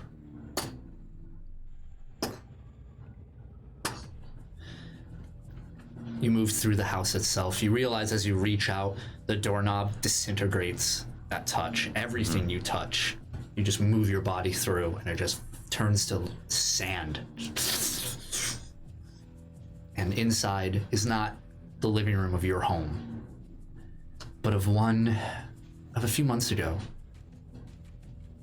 Familiar floral patterns along the couches, stained with blood. You see two corpses floating, one of an older woman and her daughter. Yeah. And you just hear a very faint, warbled voice. Well, clean it up, Barry boy.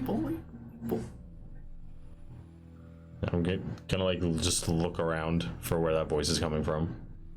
Make a perception roll. One of the cameras is frozen. Is it? Yeah. Oh, that hasn't happened in so long. I know. I tried to like loop it too, but I could tell you didn't see it. I was like, I'll just let him go. Give me one moment. That hasn't happened in so long. Yeah, been a while. It's been a while.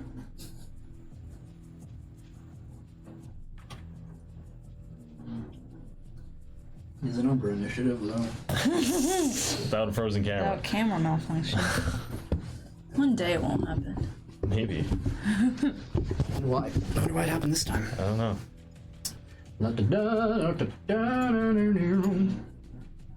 Move around.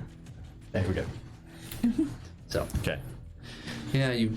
25 on the perception. It seems to be coming around towards the kitchen. I'm gonna like. Thank you, Bryan. I'm gonna walk past the floating bodies. And as I do, I'm just kind of like gonna put my hand on one of them and just kind of like push it slightly to the side as it floats. The older woman, the elderly woman, as you touch it, disintegrates. And as just one touch sets off like a fuse, the rest of her deteriorating. And before her head deteriorates, it floats over to look at you, and it looks as though her eyes are moving. An REM sleep, but lids open and Ugh. Icky. I'm just gonna head towards the kitchen, like step in.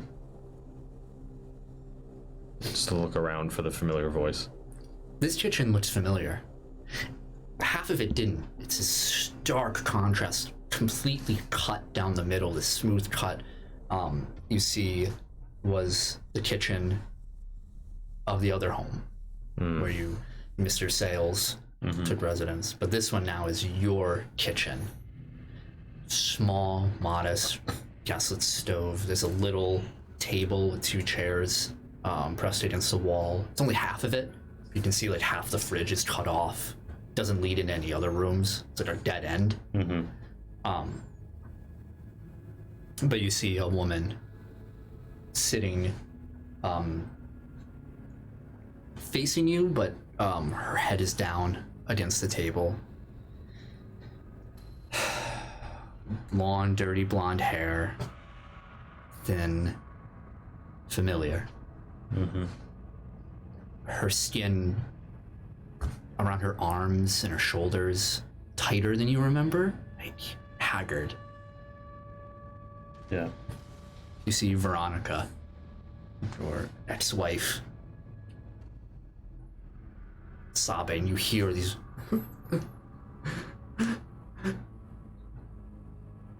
I'm gonna walk up, not kind of like beside her, and just seeing her head down on the table, I'm gonna put my hand on the table.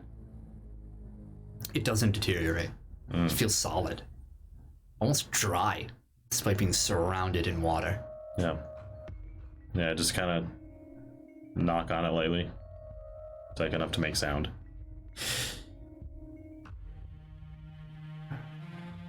Is that you, Barrett? Yeah. Where have you been? You know where I've been. I tried to run, like you said. They said it was your fault this was happening. Yeah, it probably is. I wonder if you even care. Yeah, me and you both. They got him, you know? Who was it? I don't know. I didn't even get to see their face before they took him. Anything. Details.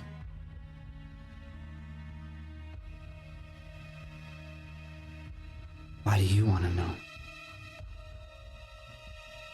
You know why. No, Barrett. I don't think I do. She raises up, and you see that it's not Veronica's face, but that of a young boy. It looks as though shrapnel, some sort of explosion, crossed his face at some point. You just see skeletal cheeks, literal skeletal. Yeah. Looks eerily similar in resemblance to you, but has Veronica's more rounded face, or what's left of it. You see your son Simon staring back at you with your wife's hair. Yeah. Blood splattered across. Who did this to you? I guess you did. I'm gonna kind of like squat down a little. Yeah, like eye level. Look. I know this place isn't real. I know that's not really you. And whatever part of me this is coming from, something deep inside my conscience might know who did this, who might do this. Someone from Bleeding Edge. Someone I've talked to on the laptop.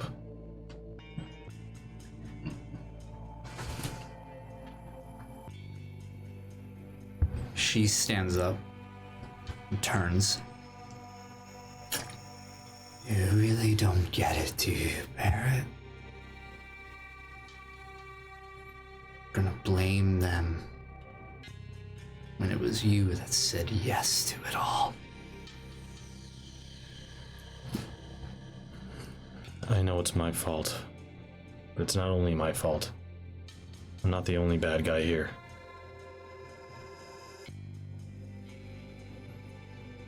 I have to pay for what I did, but so do they. You're right. You do have to pay. And you hear behind you the voice of a young girl. You do have to pay. You hear... and puncturing right through the wall, causing it to disintegrate your rifle. Mm-hmm.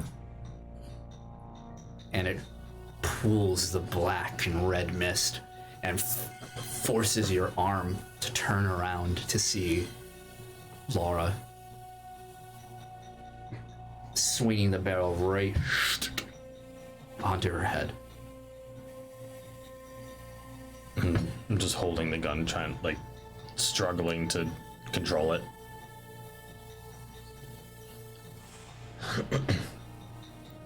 She looks at you, and you can see her eyes aren't that familiar shade. It takes you a moment, an almost guilty moment, to see through these gray eyes. These are the eyes of Veronica, your wife. Mm-hmm.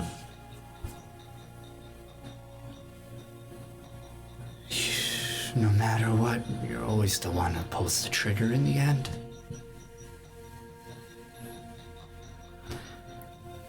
An image flashes through your mind, covered in snow. You see yourself looking at a camp of soldiers. Mm-hmm. Again, another image down the scope. Another individual, another, all in the crosshairs. Until finally, we center back on Laura. I might be the one who pulls the trigger, but I can at least aim at the right target. As I'm just trying to move the gun. We focus in on your finger on the trigger, somehow not able to move away from it, squeezing, but with as much resistance. And we cut.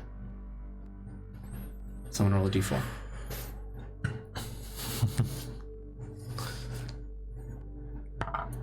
One.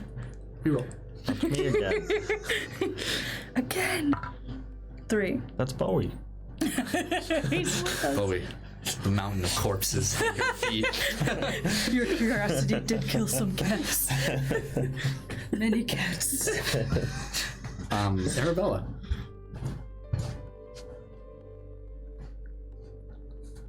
You too have felt that sinking sensation wrapped around those curtains, blossoming out as you touch the ground. But as we unfurl, all around you, still again surrounded by the murky water, you see trees, familiar trees near the convent, a nature path around you. You see logs in front of you, tree trunks all aside.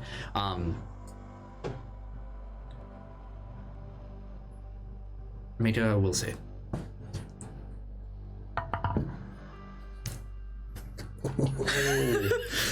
You die. Your head explodes. Yeah. It's a total of 5. You see Raj up top, like, Oh no! She's not coming back up, guys. we should have waited on them.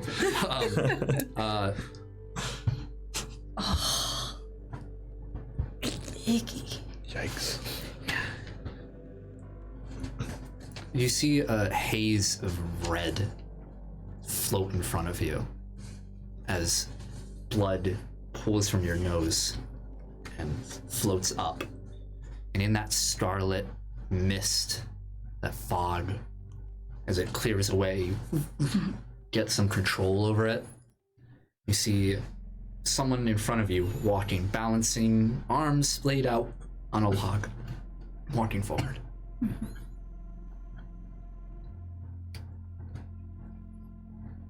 They're wearing what looks to be a tank top, and you see all down her back are scars, long since healed.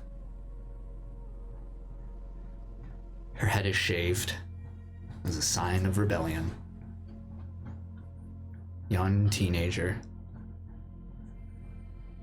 See Olivia. Just walking. this log that seems to last forever. Farther and farther from you. She calls out to her and starts walking towards her like, Olivia! Olivia! Start walking, and it seems you do not get any closer. Surroundings shift and move, but she's always the same distance from you on that log. She just keeps like pushing faster, like trying to use anything to get closer. Make a perception roll. Oh my god. 9. You fail to notice until it's all around you. So focused on Olivia. Never seen her face, always so close. Sometimes she tumbles a bit, turns, and you think, oh, okay, I can get her going. She'll get a look at me, and she gains her balance back. And you fail to notice around you the trees were getting smaller and smaller, and instead, finally, something floats in front of you, and it's alarming, traumatizing, as the corpse of a child moves past, and you even realize all around you, 15 to 20 of these corpses floating. All of their eyes open, moving. Some of them arms wrapped around themselves. Others have bones jutting out of their necks. Looks like bite marks have been taken out of their bodies. No blood, though. They just float around you like mines. Oh, she gasps and just falls over on herself, just like, just trying to get a hold of herself, like trying to keep her arms up, like almost trying to block the view of... When you move your arms up to just hide from this, your arms have changed. Clawed, fleshy, arms of a demon, of a kin of carnage. Your whole body is the same, but just your arms have changed, and now a constant reminder as you look, you just see faint tinges of blood, red, on your claws. She puts them back down, still keeping her head down, and just keeps calling out to Olivia and starts, with her hands behind her back, just starts like running full force towards like where she knew Olivia was without really looking. Yeah, as you're running, still not making that distance, someone appears behind Olivia, facing you, walking backwards. It's a young, blonde woman dressed in full nun attire. You see Mother Adele stepping back, arms held together, and just says, "Child, you can try harder than that." Don't go near her. I'm only doing what's best for everyone, as always. You didn't do what was best for us.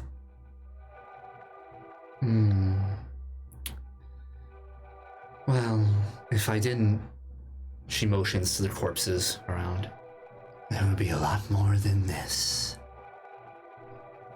But I stopped you. You're very welcome.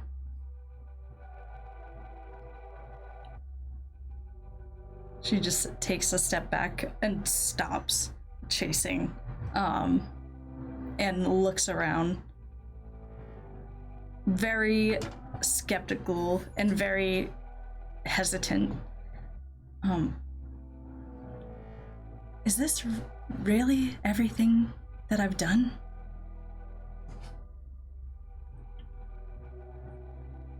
I don't know, ask yourself. She motions behind you. Like, take a look. And you see, right behind you, surrounded by darkness, this fetal position, small, like 2 foot tall, writhing humanoid figure covered in bones that are just jutting out. The flesh is super tight around it. You see wings furled out, too large for its body. Long, long teeth set behind row after row. Just.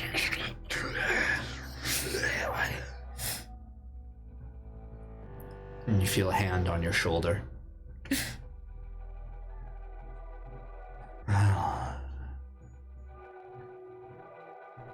Not so pretty to look at, but it's true.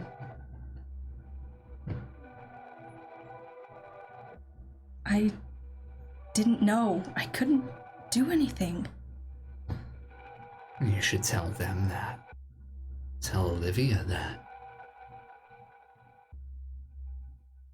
I'll get Olivia back, and I'll make up for everything that I've done.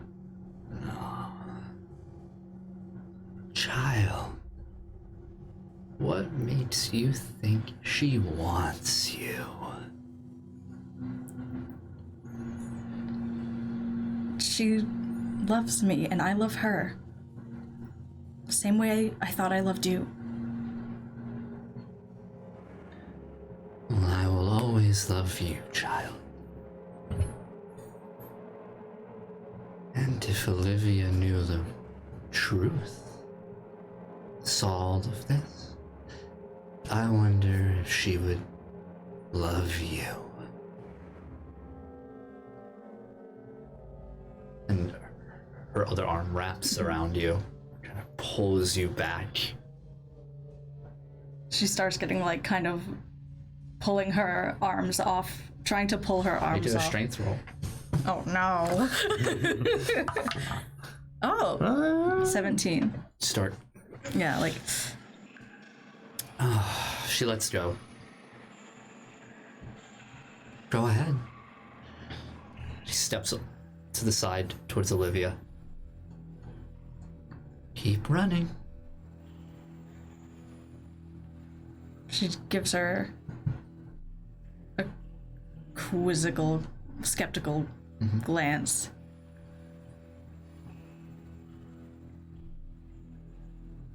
What?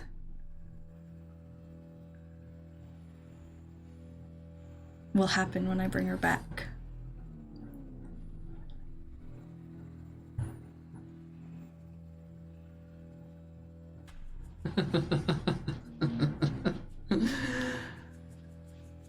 You always were a child of faith. Another set of hands wraps around you from behind, and you see claws, and you feel teeth right at your neck, and we cut away.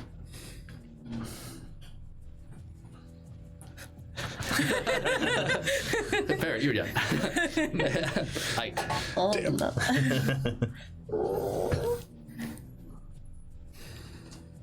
Did you go inside? No, I was basically holding onto it. Around you, you land. Apex is gone. No. Around you is the lake, but you do not see the darkness of surrounding with the other two. You are surrounded by walls, familiar walls with large, tall windows. Clean carpet, wide halls. Expensive art, vases of flowers, all floating. You're back home. Looking out the nearest window is the darkness of the lake. There is no ceiling. You just see the water, the sunlight above. What do? Start calling out. Hello? Whoa. No reply.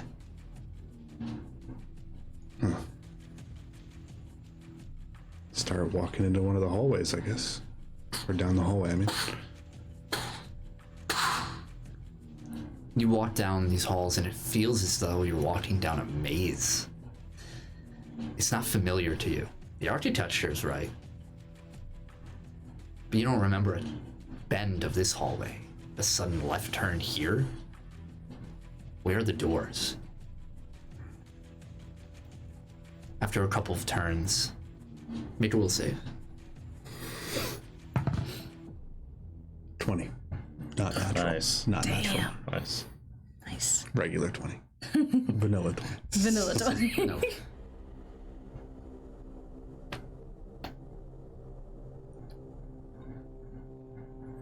On your chest, you feel a warmth. And you look down to your coat to see an emblem that did not exist. And it's what could only really be deciphered as your family crest along it, and it's glowing. Did not exist on this coat before. And as you bring your hand to it, feel that comfort. This flash of light, and behind you, Apex appears, bubbles. You have your companion. Oh, finally. Walk up to Apex. You made it. Huh.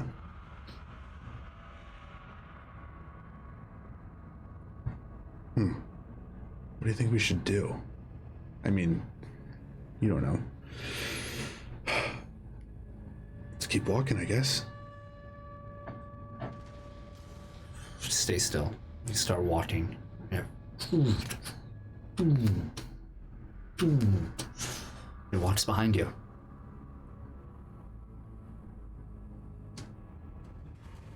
You turn a corner, feeling a bit of security now that your companion's here. And it is immediately shattered.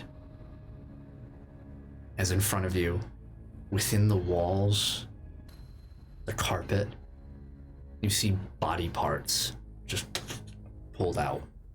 Arms, limbs, you see organs trailing all around. Just floating, like a massacre recently occurred here. Oh, no.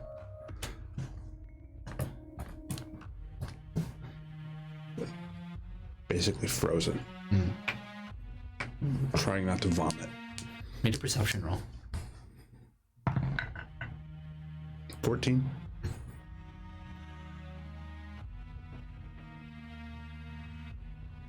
There's little parts of these limbs you recognize.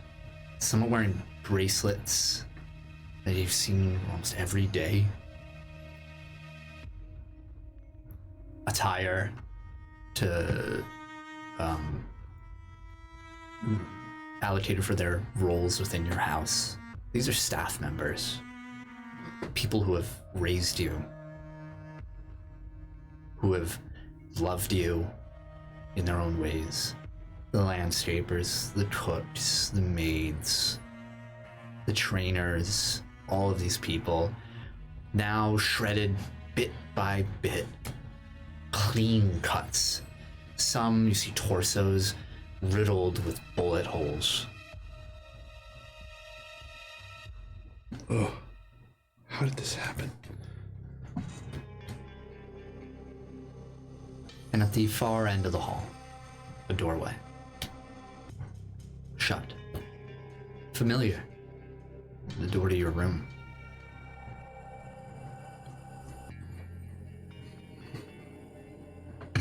Start carefully walking past everything.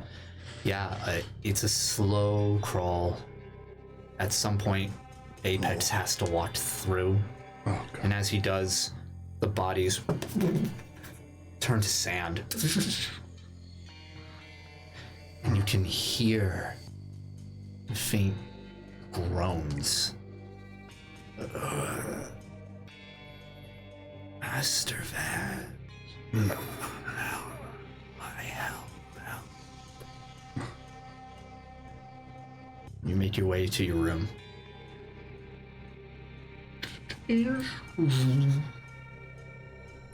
Make a strength roll. 10.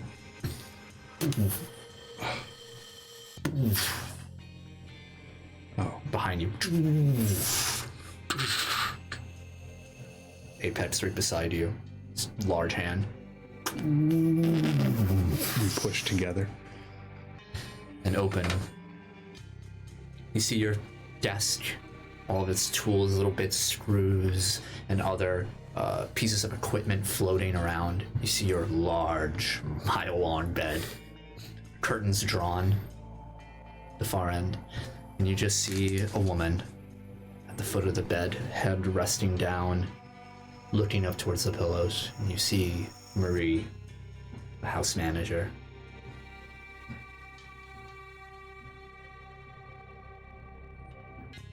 Says nothing.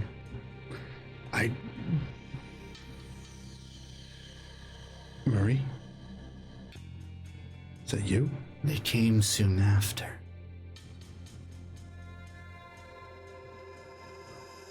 Who did? There's nothing left to come back to, Master Vance. No. I would have known. I would have heard. She turns to face you, and her head rolls off of her body and floats, still looking at you, eyes going wild. She speaks.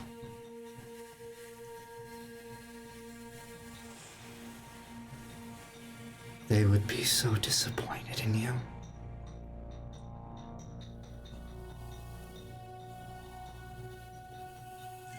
And we won't be the last. No.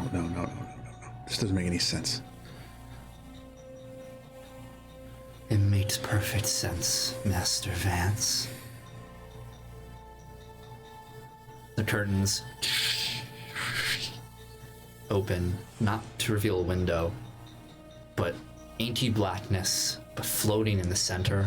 You see Molly's back, working at a desk, just seemingly unnoticed. Not even abiding by the slow nature of this realm. Just moving normal pace, working on something. You can see the plates, like a glimmer of the suit she made you, adjusting it. Molly? Start moving over there quick. Start walking towards. She's floating above. How did you... Molly, can you hear me? Doesn't seem to respond. Apex, can you get her? Reaches up. And suddenly growing even wider, she reaches his arm, extending. And suddenly Molly becomes a small, minuscule thing against it. Perception changing around you. And Apex.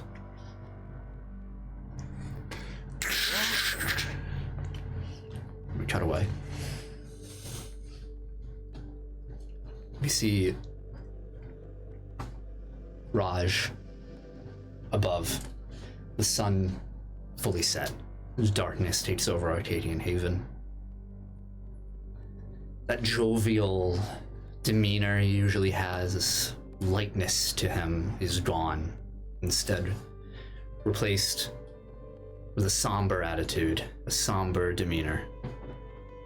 He looks down into the water.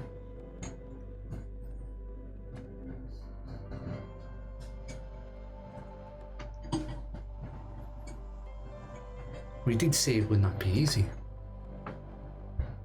Please endure. And the three of you endure these visions until the sun rises again. Hours upon hours. Until finally, all of you pulled from these visions. Up, breaking the water. Floating on this bridge of darkness. But now the sunlight of a new day, of Saturday, washes over you. Oh. Damn.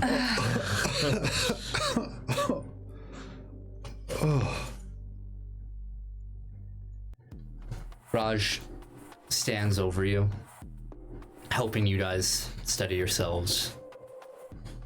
All of you add 1 check mark to that section I told you to make. My section is called Umbra points. UP. Yeah. The path is under you is moving, pulling you along as Misty retracts. And eventually you feel the hard, coarse rocks underneath you as you're pulled onto shore. Oh. Apex dropped off too. I'm just kind of like on one knee. Oh, thank God that's over. That was awful. How are you two holding up? Not great.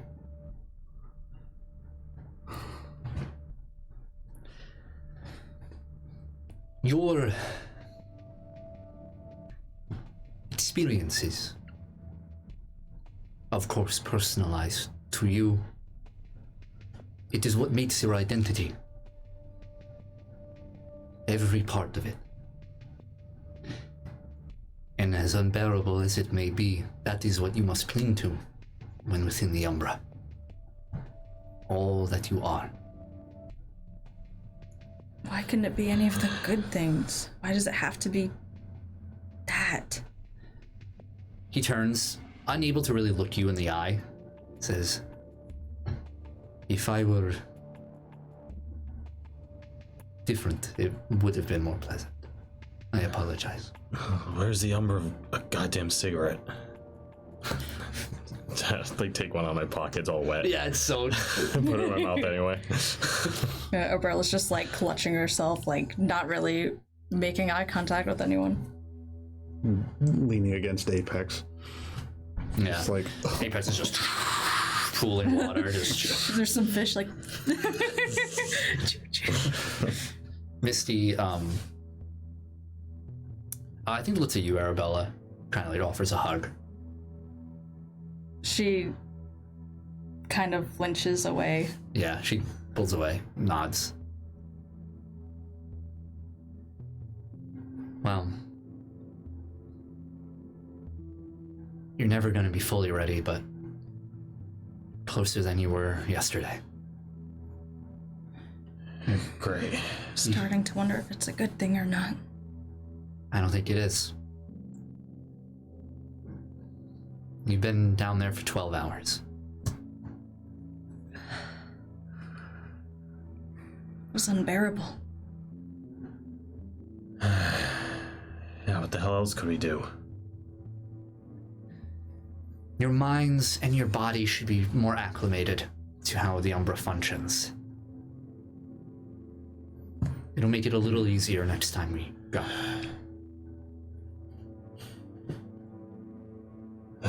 What about you, kid? Still down for this? Are you a cake?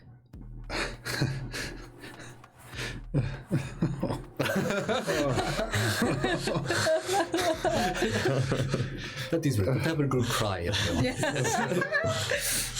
No, yeah, I'm fine.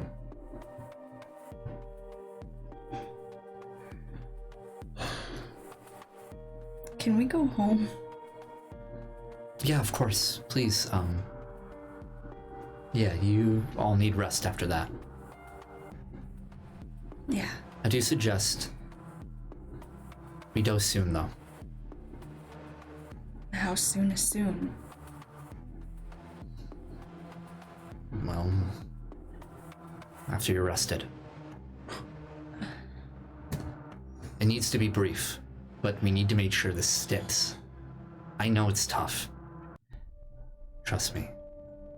If anyone understands what you're going through right now, I have some semblance. I'm sorry, Misty.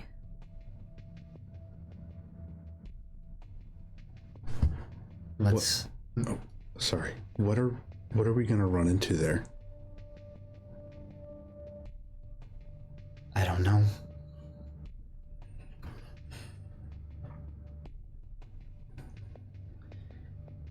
In a way,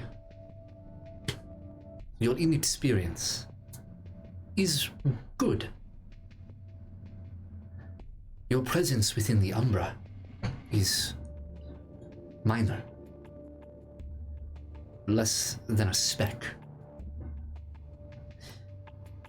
Forces that will try to find you. He will try to find you. But he won't be able to.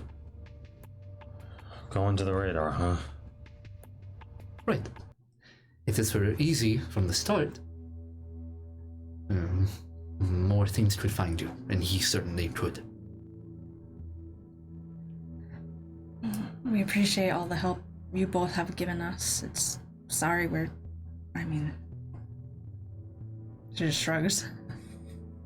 Please do not be sorry. You are the ones who are doing a great service to this world. No. Call me when we're gonna train again. Well, next is a field test. Honestly, anything feels better than that right now. Raj looks like he's about to say something and catches himself. Oh no. Please, get some rest. You've earned it.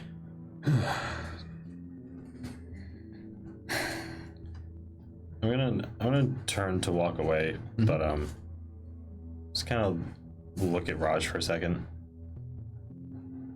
It's like look him in the eye. Yeah.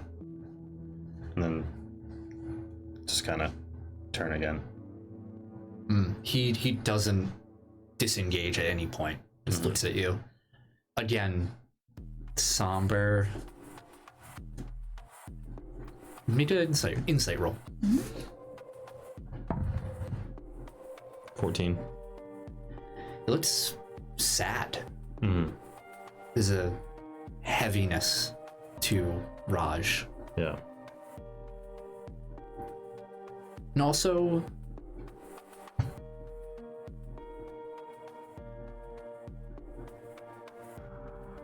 a sort of glimmer in his eye, a light to it. A person, you know, when someone is so natural at something, so confident in their ability, they get a sort of elation from it. Yeah. There's a tremor of that in him. All right. I'm just gonna kind of walk away from the group. The rest of you? Yeah, Arabelle's gonna get up and dust herself off and look towards like are you okay to head out now? Yeah. I'm ready. I'm ready to go. Me too. Following behind. Yeah. Apex.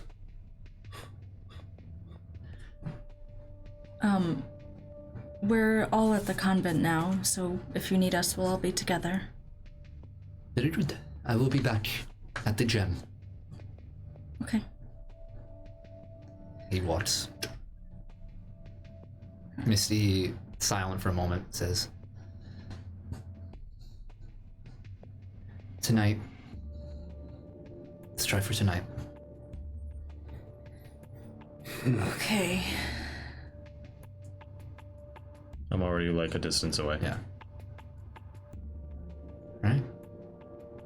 The three of you. Are you returning? Are you going to the convent or to your place? Yes. Convent. Okay. So the three of you drive back. Just dead silent ride with no music. No, everyone's just like. Even Bowie, who was with you guys, just is on the truck as you guys come in. It's not jumping around. He isn't crawling in any space or anything. I think he kind of rubs up against like your legs or something at some point, just like once each. It's like present. Even while you're driving, it's a little like comfort, like oh, geez. And then settles down in the center of the truck room itself on the floor. So he can read the room. He chooses not to. While we're in the truck, it's late. Oh no, it's early. It's early, yeah. It's 7 in the morning. While we're in the truck, I'm just gonna give my ex-wife a call. Wow. Bring. No answer. You hear a generic voicemail. Sorry. Oh, it was you. Sorry. You're here. No answer. When the voicemail clicks on, I'm just gonna leave a brief message. Just be like, "Hey, it's me. Just checking in to make sure everything's all right. Just give me a call when you can." Okay. You all arrive back at the convent. So you guys shuffle out. Molly runs out of the dorm. Says, "Oh, I was really worried. Where was everybody? Are you okay? Oh my, why are you soaked?" It's a long story. I need to sleep first, but are you okay? Yeah, I'm fine. I've been up all night. Wondering where you were. You could at least called or something. I'll tell you all about it after I get some sleep. Okay. You two are soaked as well. There's a linen closet, right? Yeah. She runs in and gives you guys towels. Thank you. Thank you, Molly. Yeah, thanks. It's very shy around you. All right, the three of you change. Are you going to rest, or are you doing anything else? Right before I go to sleep, I go up to make sure Apex is in his space. Yep. And hit a new round of changes to his equipment. Okay. How long does it take you? This is going to take around 5 hours. Yeah. I think after like the first hour, you're making these changes. Well, this is automated. Oh, that's right. Oh. That's right. Yes. Yeah. I'm not doing this myself. Right. Oh. What does it look like? You don't have to tell us what he's changing into. Right. Like the process. So like we cut to it. Yeah, the space inside of the back of the truck has like a large half circle, like 2 half-circled rods that have arms that can sort of come out and weld automatically into places, Like or Iron Man kind of, but a lot slower. A lot slower. And we just see lights like welding sounds. Yes. We see some sort of like liquid being pulled onto it, just like all these different matters, like, but it's in darkness, right? So it's just these sparks give us faint little glimmers of Apex being changed. It's cool. That is cool. Yeah, Arabella's gonna go and actually go to Mother Adele's room. Okay. And just very nervously open up the door, like hesitant at first, and just like slams it open, and just takes a look and just, like takes stock. Yeah, it's plain. You've been in here before. Right. Nobody's in here. You expect almost a body to be here, and there's nothing. The sheets the bed is well made. Everything's clean, if a bit dusty. Yeah. She actually goes in and starts like tearing off the sheets, like throwing things around. It's the first time she's more like physically emotional. Like there's like a mirror on the wall, and you just pull it down. Yeah. a small bookcase, like Bibles and other scripture, and you just crash it. Just totaling this room. And afterwards, she just starts crying and goes just on the floor, like knocked out. I think when I get up into the room and change out of my wetsuit into a dry suit. With slippers. With slippers. Yeah. Gray slippers. Or in the little hat. Yeah, absolutely. Yeah, a little cap. I think I'm going to open my gun case again, like I did earlier. And again, I'm just going to just take out the scope. Just look it over. Just like put it up to my eye.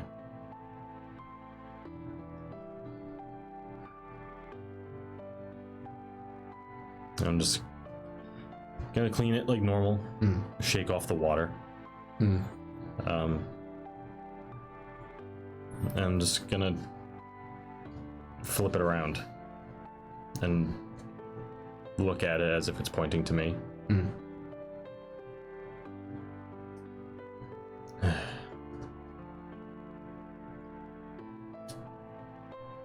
Once it's all over, I'm just gonna put it back in the case. Yeah. Anything else for the night or the day? Going right to sleep. Yep. At first you think it might be very difficult to fall asleep, but the exhaustion batters against you, washes over, and it's a dreamless sleep. You fall asleep to the sun and wake up to it setting. A whole day wasted.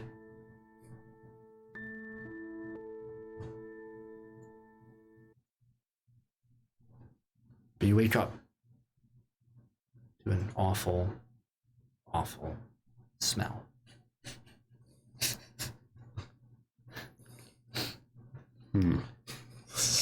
Getting up, it smells burnt, vile. Oh no. You see Molly cooking downstairs in the kitchen. You guys looked so exhausted, and so I just wanted to try and make some special for you. I'm sorry I used a lot of ingredients. There's like flour and like every bit of like meat that you bought, like all different kinds too, or just like she just sees all the money going in the garbage, the pennies. It's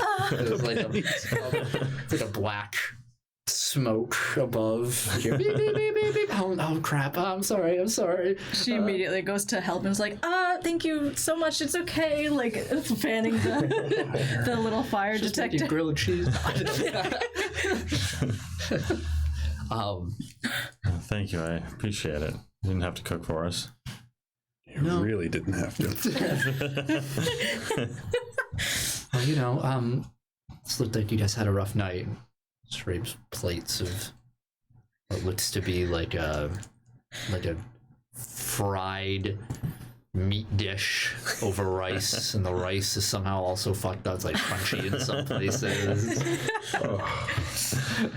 I love fried meat. It's like supposed to be like a katsu almost. Like the breading is like there's too much breading that you see like runny egg. It hasn't fully been, it's just. But it's made with love. Mostly love.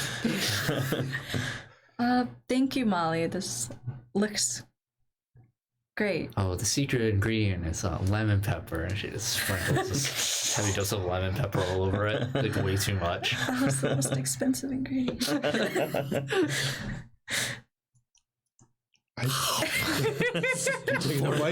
Wait for Barrett to try it.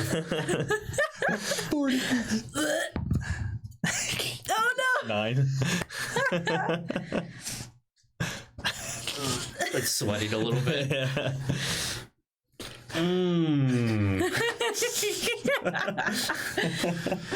There isn't even a deception roll. She's like, okay. While the food's still in my mouth, I light a cigarette. That tastes better. Barrett, not in the house. Bowie like is on the counter and just runs away. Oh, Bowie. Well, that was very thoughtful of you, Molly. Thank you. Sure, yep, I'll get to cleaning now. Oh, your suit's finished, by the way. Oh, thank you. I'm probably going to need that soon, actually. So thank you so much. Of course. You can go try it on after you finish dinner. Okay. If you want a suit, I got plenty of them. I know it's not a suit. It's armor. Robot suit. No, smaller, so that I don't die when I'm not near Apex. But thank you. It's a good idea. Yeah, of course. Anything to help. Yep. Take one bite of the. What did you say? 9. Same as me. This is not going. Both of you getting sweaty. Arabella like takes a forkful, is like, oh, and, like acts like she's putting it, and just lets the food fall. Like, wow, this is so great. All right, after dinner, what do you guys do? How much time do you think we have? Not enough, honestly. It's already kind of late. I would say get ready, I guess. All right. Wish we knew what we were going into. Yeah, me too. But hey, we just fought that thing in the monster, and we could do this. We got this. We went through all of that, and we made it, and here we are, stronger than ever. That's one way to put it. Like, there's no way to know what we're gonna face, so might as well just expect anything. All right. We can do this, guys. I hope. Yeah. All right. All right. So you call upon Misty Yeah. with your Your magic phone. Yeah, Do yeah. it. Don't do it. Boop, boop, boop, boop. Oh no, I don't have her number. She doesn't. She doesn't have a phone. I just like, Knowledge. yeah, click. We're ready, Misty. Just go to voicemail. I don't think her brain has a voicemail. Huh? Did not. Maybe about 20 minutes pass. And she arrives at the convent. Not her showboaty kind of self, leaping over the gate or whatever. Just kind of hops over. Still impressive, just... yeah. What's up? Alright. How you guys feeling? Oh, you look dry. Hungry. Definitely drier. Yeah. Hungry. I think I'm gonna hire a chef. Or I could just cook. I don't think we need more people in the convent like that. Okay. We'll see. Yeah. Alright, let's head to the tree then. Who's driving? Oh yeah. That's me. I still don't have a car. Well, I'll take Arabella's bike. Yeah. Come on, guys. One on the handlebars, one on the pegs. One on your shoulders. Apex running next to you. Why don't we just ride on it? He's like holding the bike like a toy, like wee. I know. I haven't had someone drive me around in a while. Pretty nice. It's not my fault. You know, I think there's food actually in the cupboards. Oh, thank God. Bowie's sweating. Open the cupboard. Bowie! You rat! I look at Bowie. He looks like a hot dog. Yeah. He has some meat sweats. That's really funny. It's the hot dog in Bowie's face. Yeah. Just hear like a weird Bowie voice, like, "What are you looking at? Aaron? Huh? Yeah. What are you looking at?" That's so funny. I don't know why I love that. So a bit of a quiet drive. reach back up to Jordan's old house. In the woods beside lies the tree. Its spectral blue hue, a landmark amongst its clearing, along with the glowing embers of its leaves still falling. That cut lining down it, just as you left it. And also, about 2 police vehicles that have been pulled up through the clearing. And way at the edge of it, towards where the woods are, you see 2 officers, young officers there. Try and stop you at first, then realize who you are, and they let you through. Yeah, we're stars.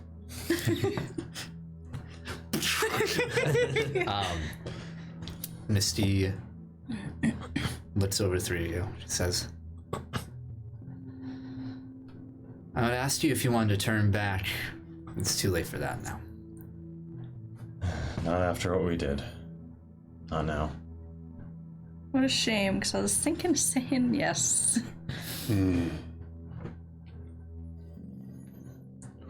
Can't be as bad as the other time, right? You know, that's the hope. What was the point of the other night, if it is? I think that question's better asked for Misty.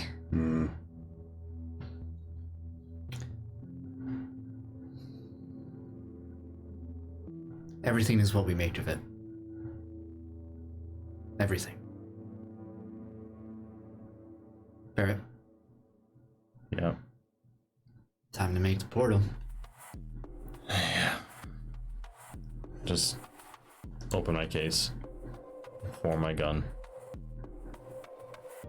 As I'm walking up to the tree, I'm gonna pull my cell phone out of my pocket and look at it. See if there's any messages. Nothing. Just put it back in my pocket. And walk up to the tree and hold my gun out.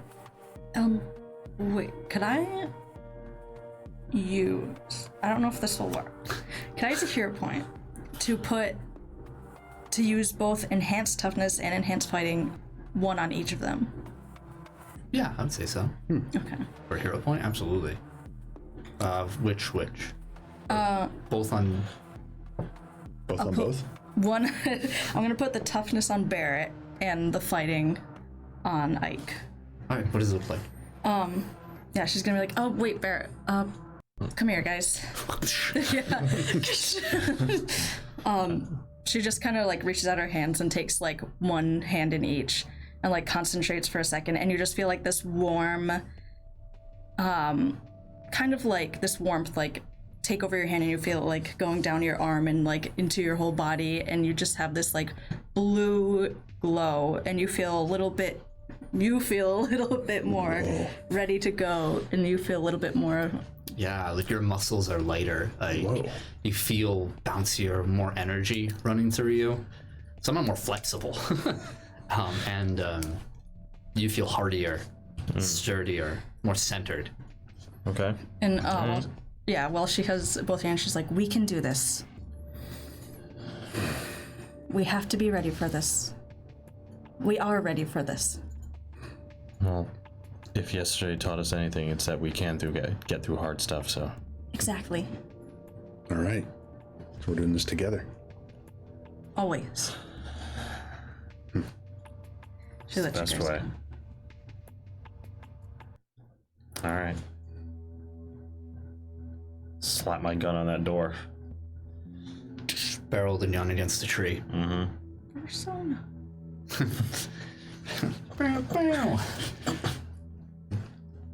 Fire out, and behind the tree, you see that trailing purple red energy. This cloud behind it, like an exit wound. Misty starts walking around. Says, I'll pull you back and stay on the side, just like last time. The more people that go through it once, the more difficult it becomes for you to maintain yourself, your sense of self-identity. 3 is dangerous enough. What choice do we have? Go on. Yeah, I mean, being right next to the tree, I'm just gonna step in. All right, let's go, Apex.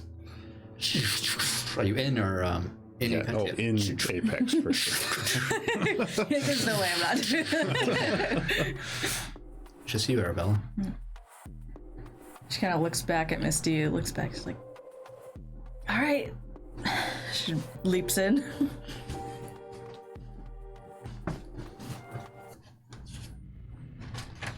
You delve once again into the Umbra. It is here that all recorded pattern and perception in your mind desperately struggles to form an anchor in the primordial miasma enveloping you. Euphoric and terrifying. Reality is tumultuous and ambiguous, but you have to maintain yourself in this moment, or else meld into a state from which you cannot return. You may exist, but not according to your definition of the word. It will soon become difficult to form coherent thoughts. Your body, did you ever really have one to begin with? Think of something grounding. Think of something real to you. Barrett, what do you think of?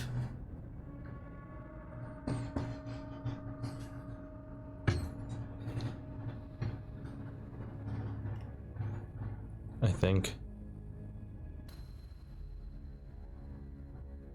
think of my ex-wife, my son.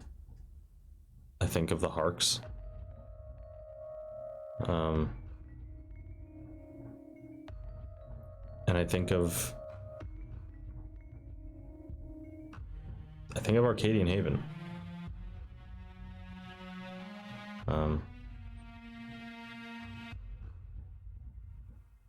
Who I am now compared to who I used to be.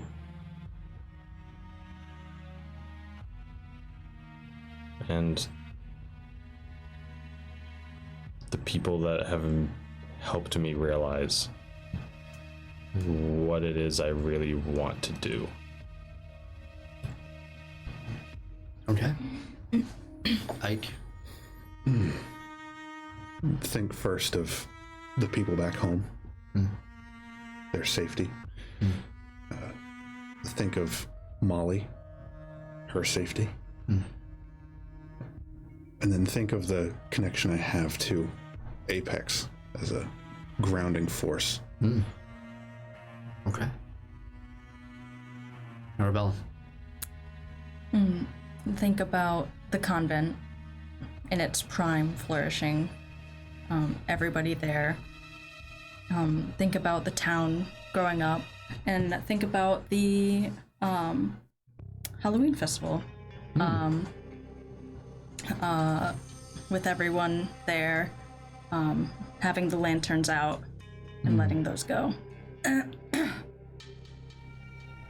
All of you roll a will save. Add your Umbra points. And my UP. My ups.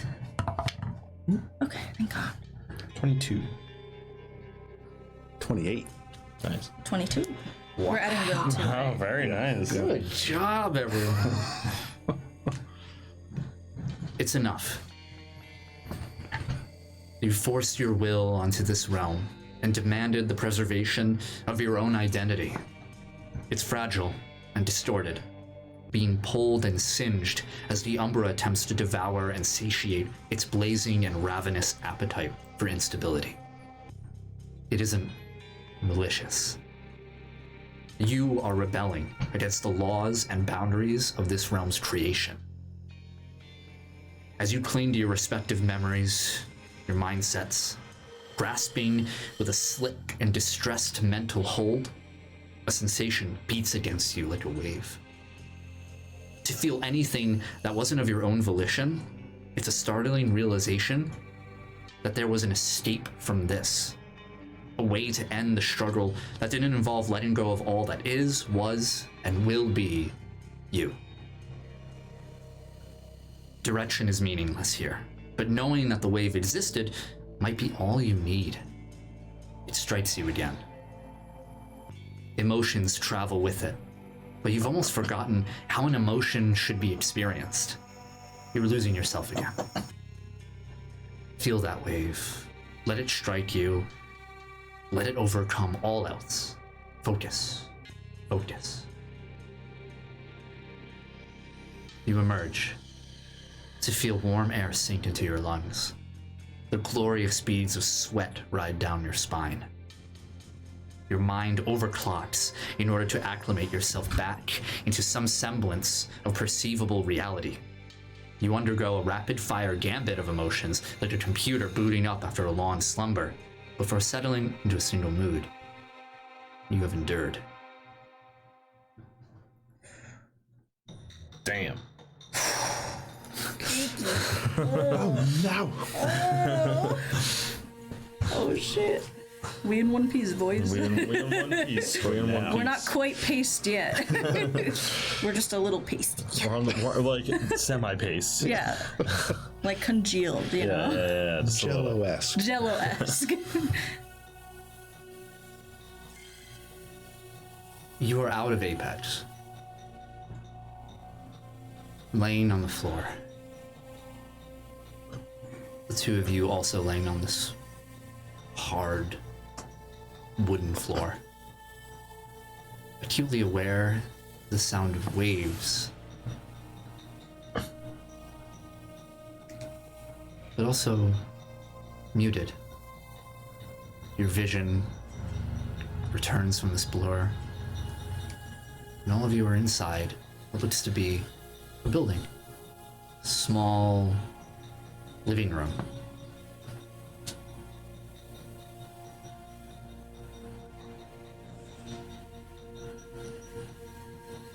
There's furniture about. All of it solid colors, plain.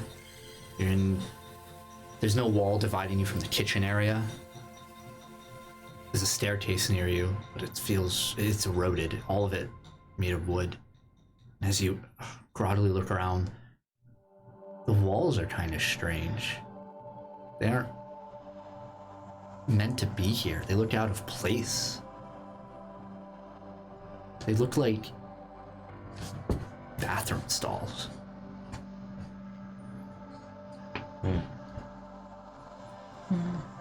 It also becomes aware to you that a lot of this place is on fire.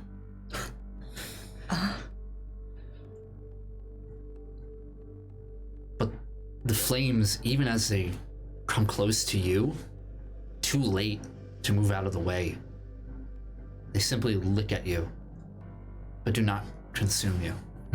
They do not hurt. They feel nice. Warm sun rays. Just looks chaotic.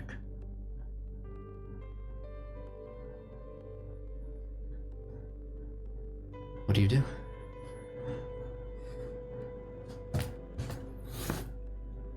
Yeah, I kind of jump to my feet when I see the fire. And when I notice it doesn't hurt, doesn't burn, I just calm down and look over at you two. Where are we? Does anybody recognize this place? Nope. No. Never seen it before. Where's Apex? You look around, no mech. But there's a warm glow in your chest. And you see your family sigil glowing. Huh.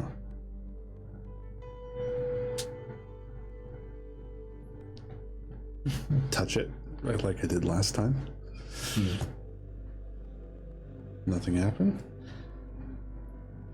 Touch it again. Yeah, you feel it. The glow gets more intense. And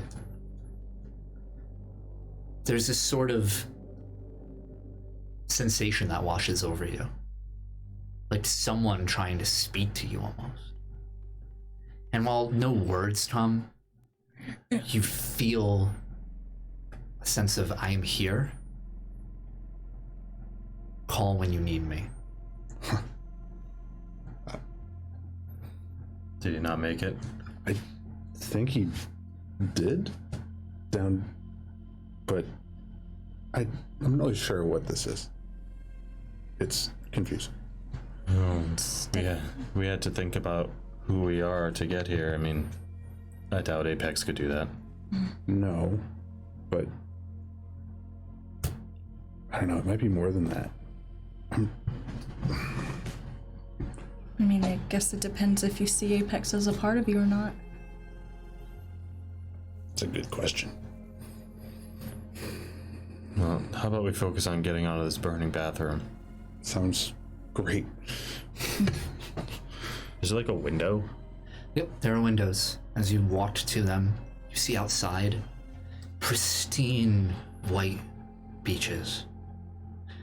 But it's weird. You look out, and you see the coastline, the waves crashing ahead. Looks like a portrait. No, really. It looks like a portrait. It's too perfect. Every window has the same image to it as well. And in the sand, poking out of the mounds, squint, toilets, urinals, pipes, sinks, all just reaching out from the sand, breaking this picturesque moment. Huh. Did someone need to use the bathroom or something? No, I went before we came here. I wasn't thinking about it. I kind of like... I close my eyes for a second and just listen. The waves. And I try to think about the waves I heard back when I first saw Misty in that dream.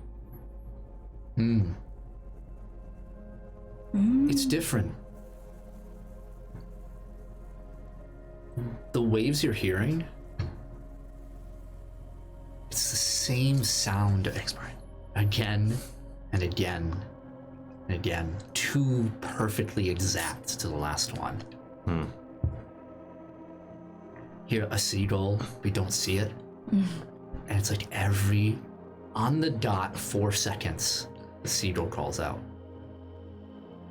Something's not right here. Can I look around the room for speakers? You need to investigate roll. You're right. Something is definitely not right here. I rolled a 1. See speakers. All right. You do see along the bureaus and kitchen tables, whatnot, there's photos. You look around and you're distracted by these to really find anything else. But in these, you see stock photos of families, all different types of families. Some at a picnic, like that stark white background, they use for like business, like websites or whatever. But in each one is a man, happy, as if trying to fit in, but is completely out of his element, just almost photoshopped into it. This large man, almost bulky and square in his disposition, wearing nice suits, all the sleeves rolled up in the happy ones.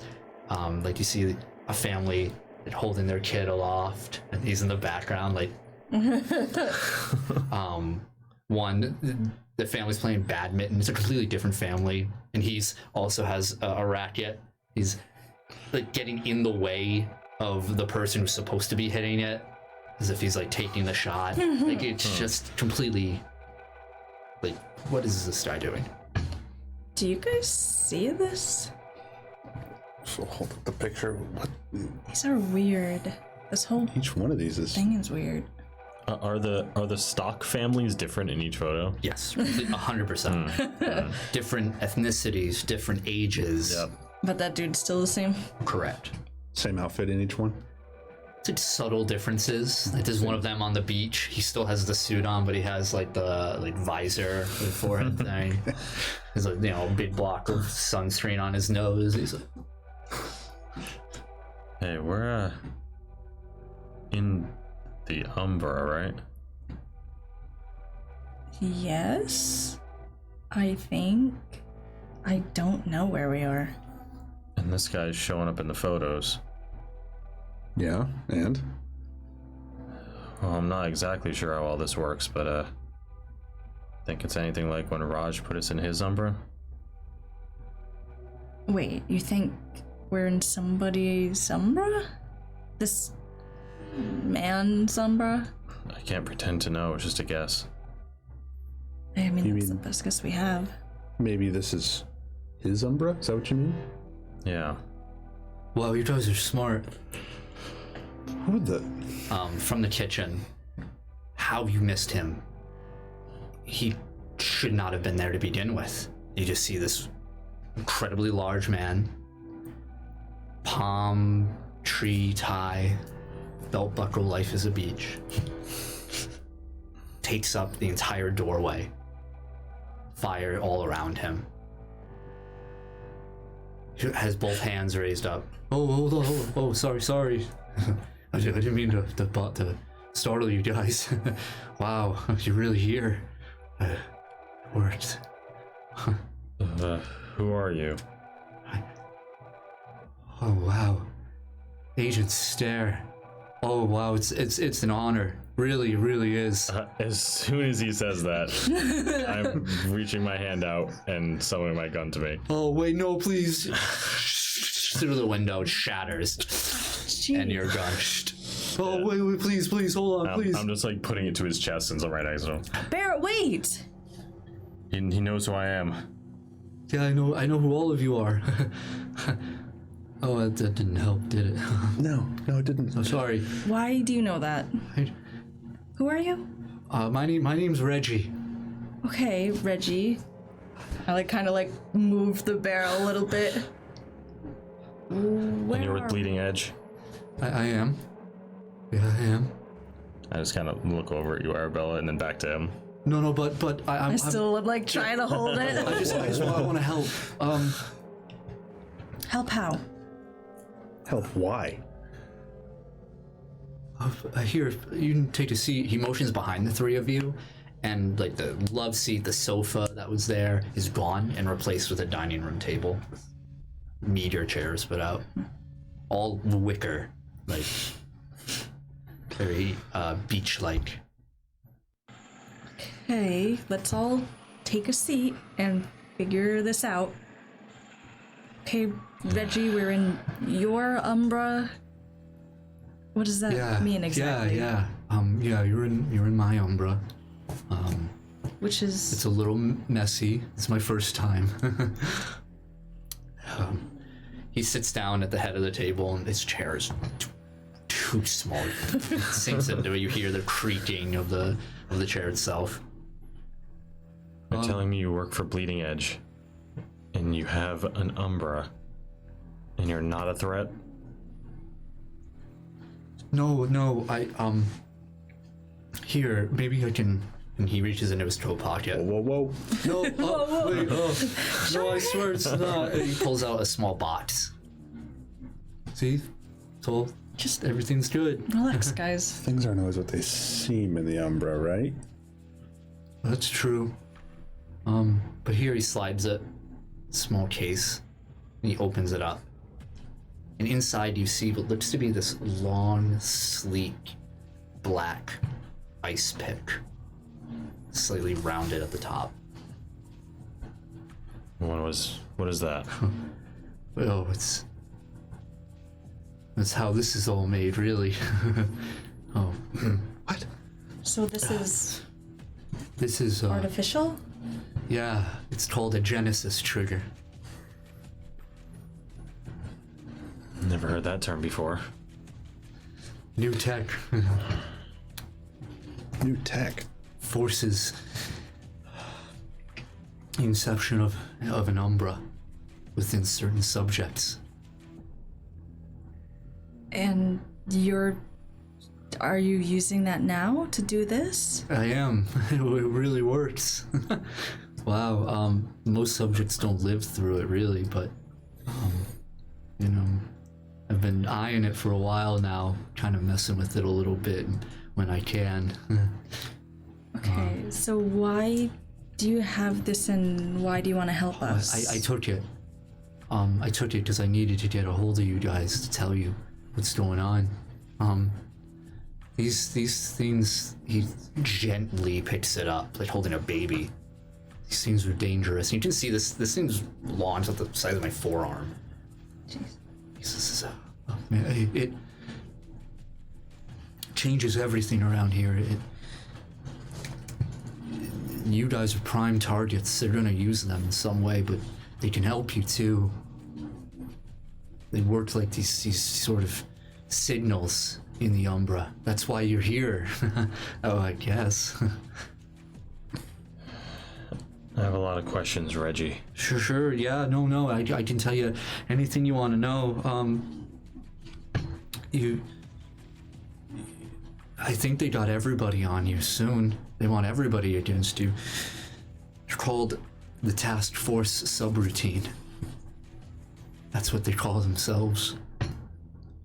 It isn't very catchy. Is that a subset of Bleeding Edge? Oh, they're part of it. They're the agents. What you would have become. Yeah. What would he have become if... Wait, what?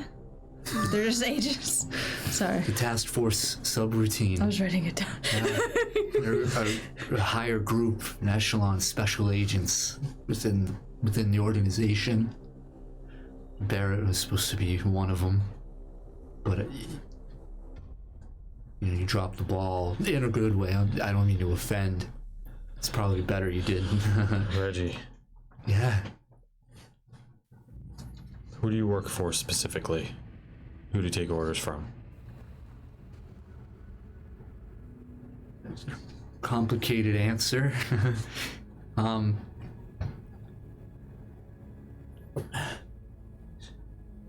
There's the unerring protocol, of course. That's probably the one I answered to. Well, I don't really speak to it myself. Then there's Anders. Who's Anders?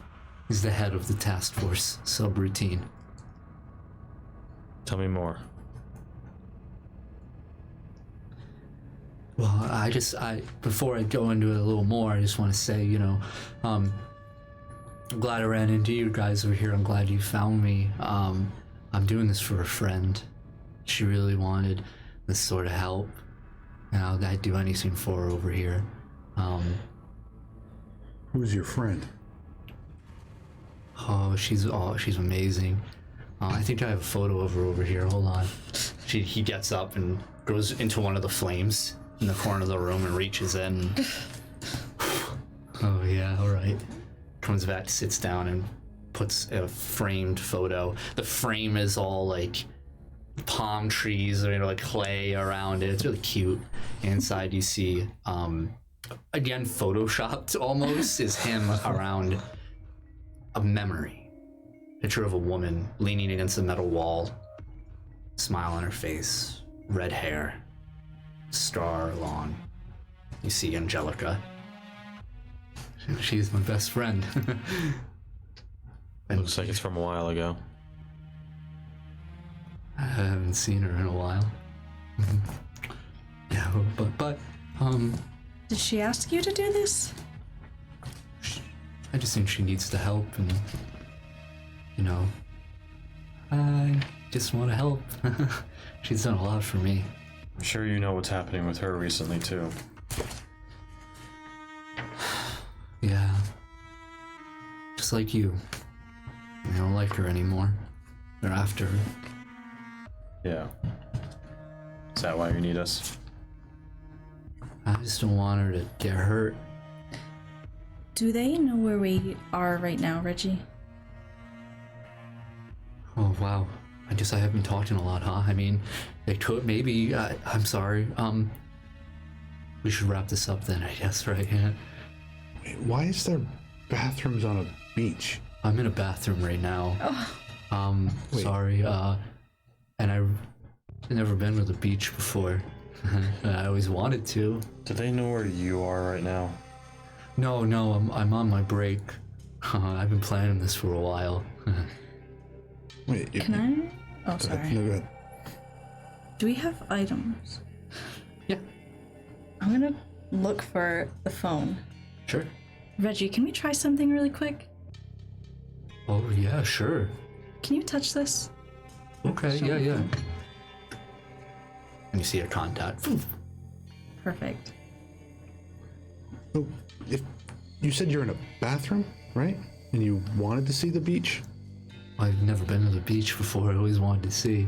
So bathroom. The Genesis trigger isn't coordinated to my particular brainwaves. And why is there flames? Why else would it be hot at the beach? Oh. Okay, so you're trying to help your friend, and you needed to see us to do that. And what do you want us to do? I just broke it. It's just like, oh. And how do we know we can trust you? Oh, I don't. I mean, I'm sorry, I didn't really think that far. You don't have to. I really hope you trust me. I know Reggie. Yeah. What do you need us to do? I'm just gonna tell you where you can go, and maybe you can come over and help me out. Yeah, tell us where you are. Sure,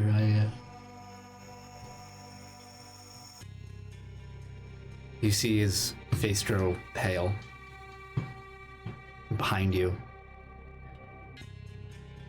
Reggie, my friend, my boy. Turn to see the front door open, nothing beyond it, just darkness. No beach. And standing is a man clad in a three-piece white suit, looking immaculately clean. His face, porcelain white, sharp features. He's got white gloves on. I'm really sorry about all this. Reggie here is quite the rude robber, aren't you? Reggie stands up. Oh, Andrew, sir, I'm so sorry. I didn't. Shh. It's okay, Reggie. It's okay. Everything's gonna be just fine. Mr. Stare. Anders. We finally meet in the flesh. You know him? Do now. Apologies for the interruption. Reggie didn't request this conversation through the proper channels, so I'm afraid I'll have to cut this short. We'll reach out to you again should you require a meeting. As for Reggie here, well, your employee evaluation is going to look pretty grim, Reggie. Hope you like your severance pay. He reaches out, and you hear from behind Reggie in the kitchen, this small scalpel pulling this red ribbon come over. Reggie turns around just quick enough as it severs through his shoulder, and just the slightest cut cuts off his arm. And it flies past the three of you into Andrew's arm, and blood pools out of Reggie's arm.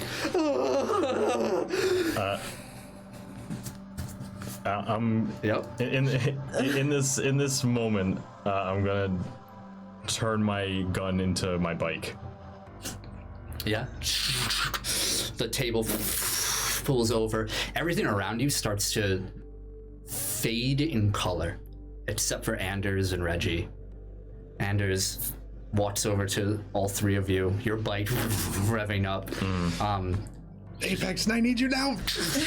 Behind you, this light bursts out with sparks as Apex forms as this bright light and then crashes through the ceiling, everything falling apart around you. The entire building starts to collapse. Reggie, right behind you, Arabella, on the ground. Oh God, I'm sorry, Reggie. As everything falls, as chaos ensues, the walls start to bleed. And in through it, all around him, shuddering, you see Anders walking, holding the scalpel out, which is then pouring this familiar red and black mist. I was gonna drive directly towards Anders. And as soon as you're about to collide, he holds up the scalpel and gone. Everything. Back in the miasma of the Umbra. Chaos. A pull to something familiar. To the voice of Misty. And that's where we end tonight's session. Damn. Wait. Damn. Oh my God. Reggie. Reggie, my boy. Oh, Reggie. We hardly knew him. Well, thank you for joining us on this week's episode of the Umbra Initiative. Yes. Oh, that was so good. Join us next week. We're live at twitch.tv/PoslaTV, POSLLA twitch.com. Oh, Tails, thank you every for this. Wednesday. Oh, thanks for the bits, Tails.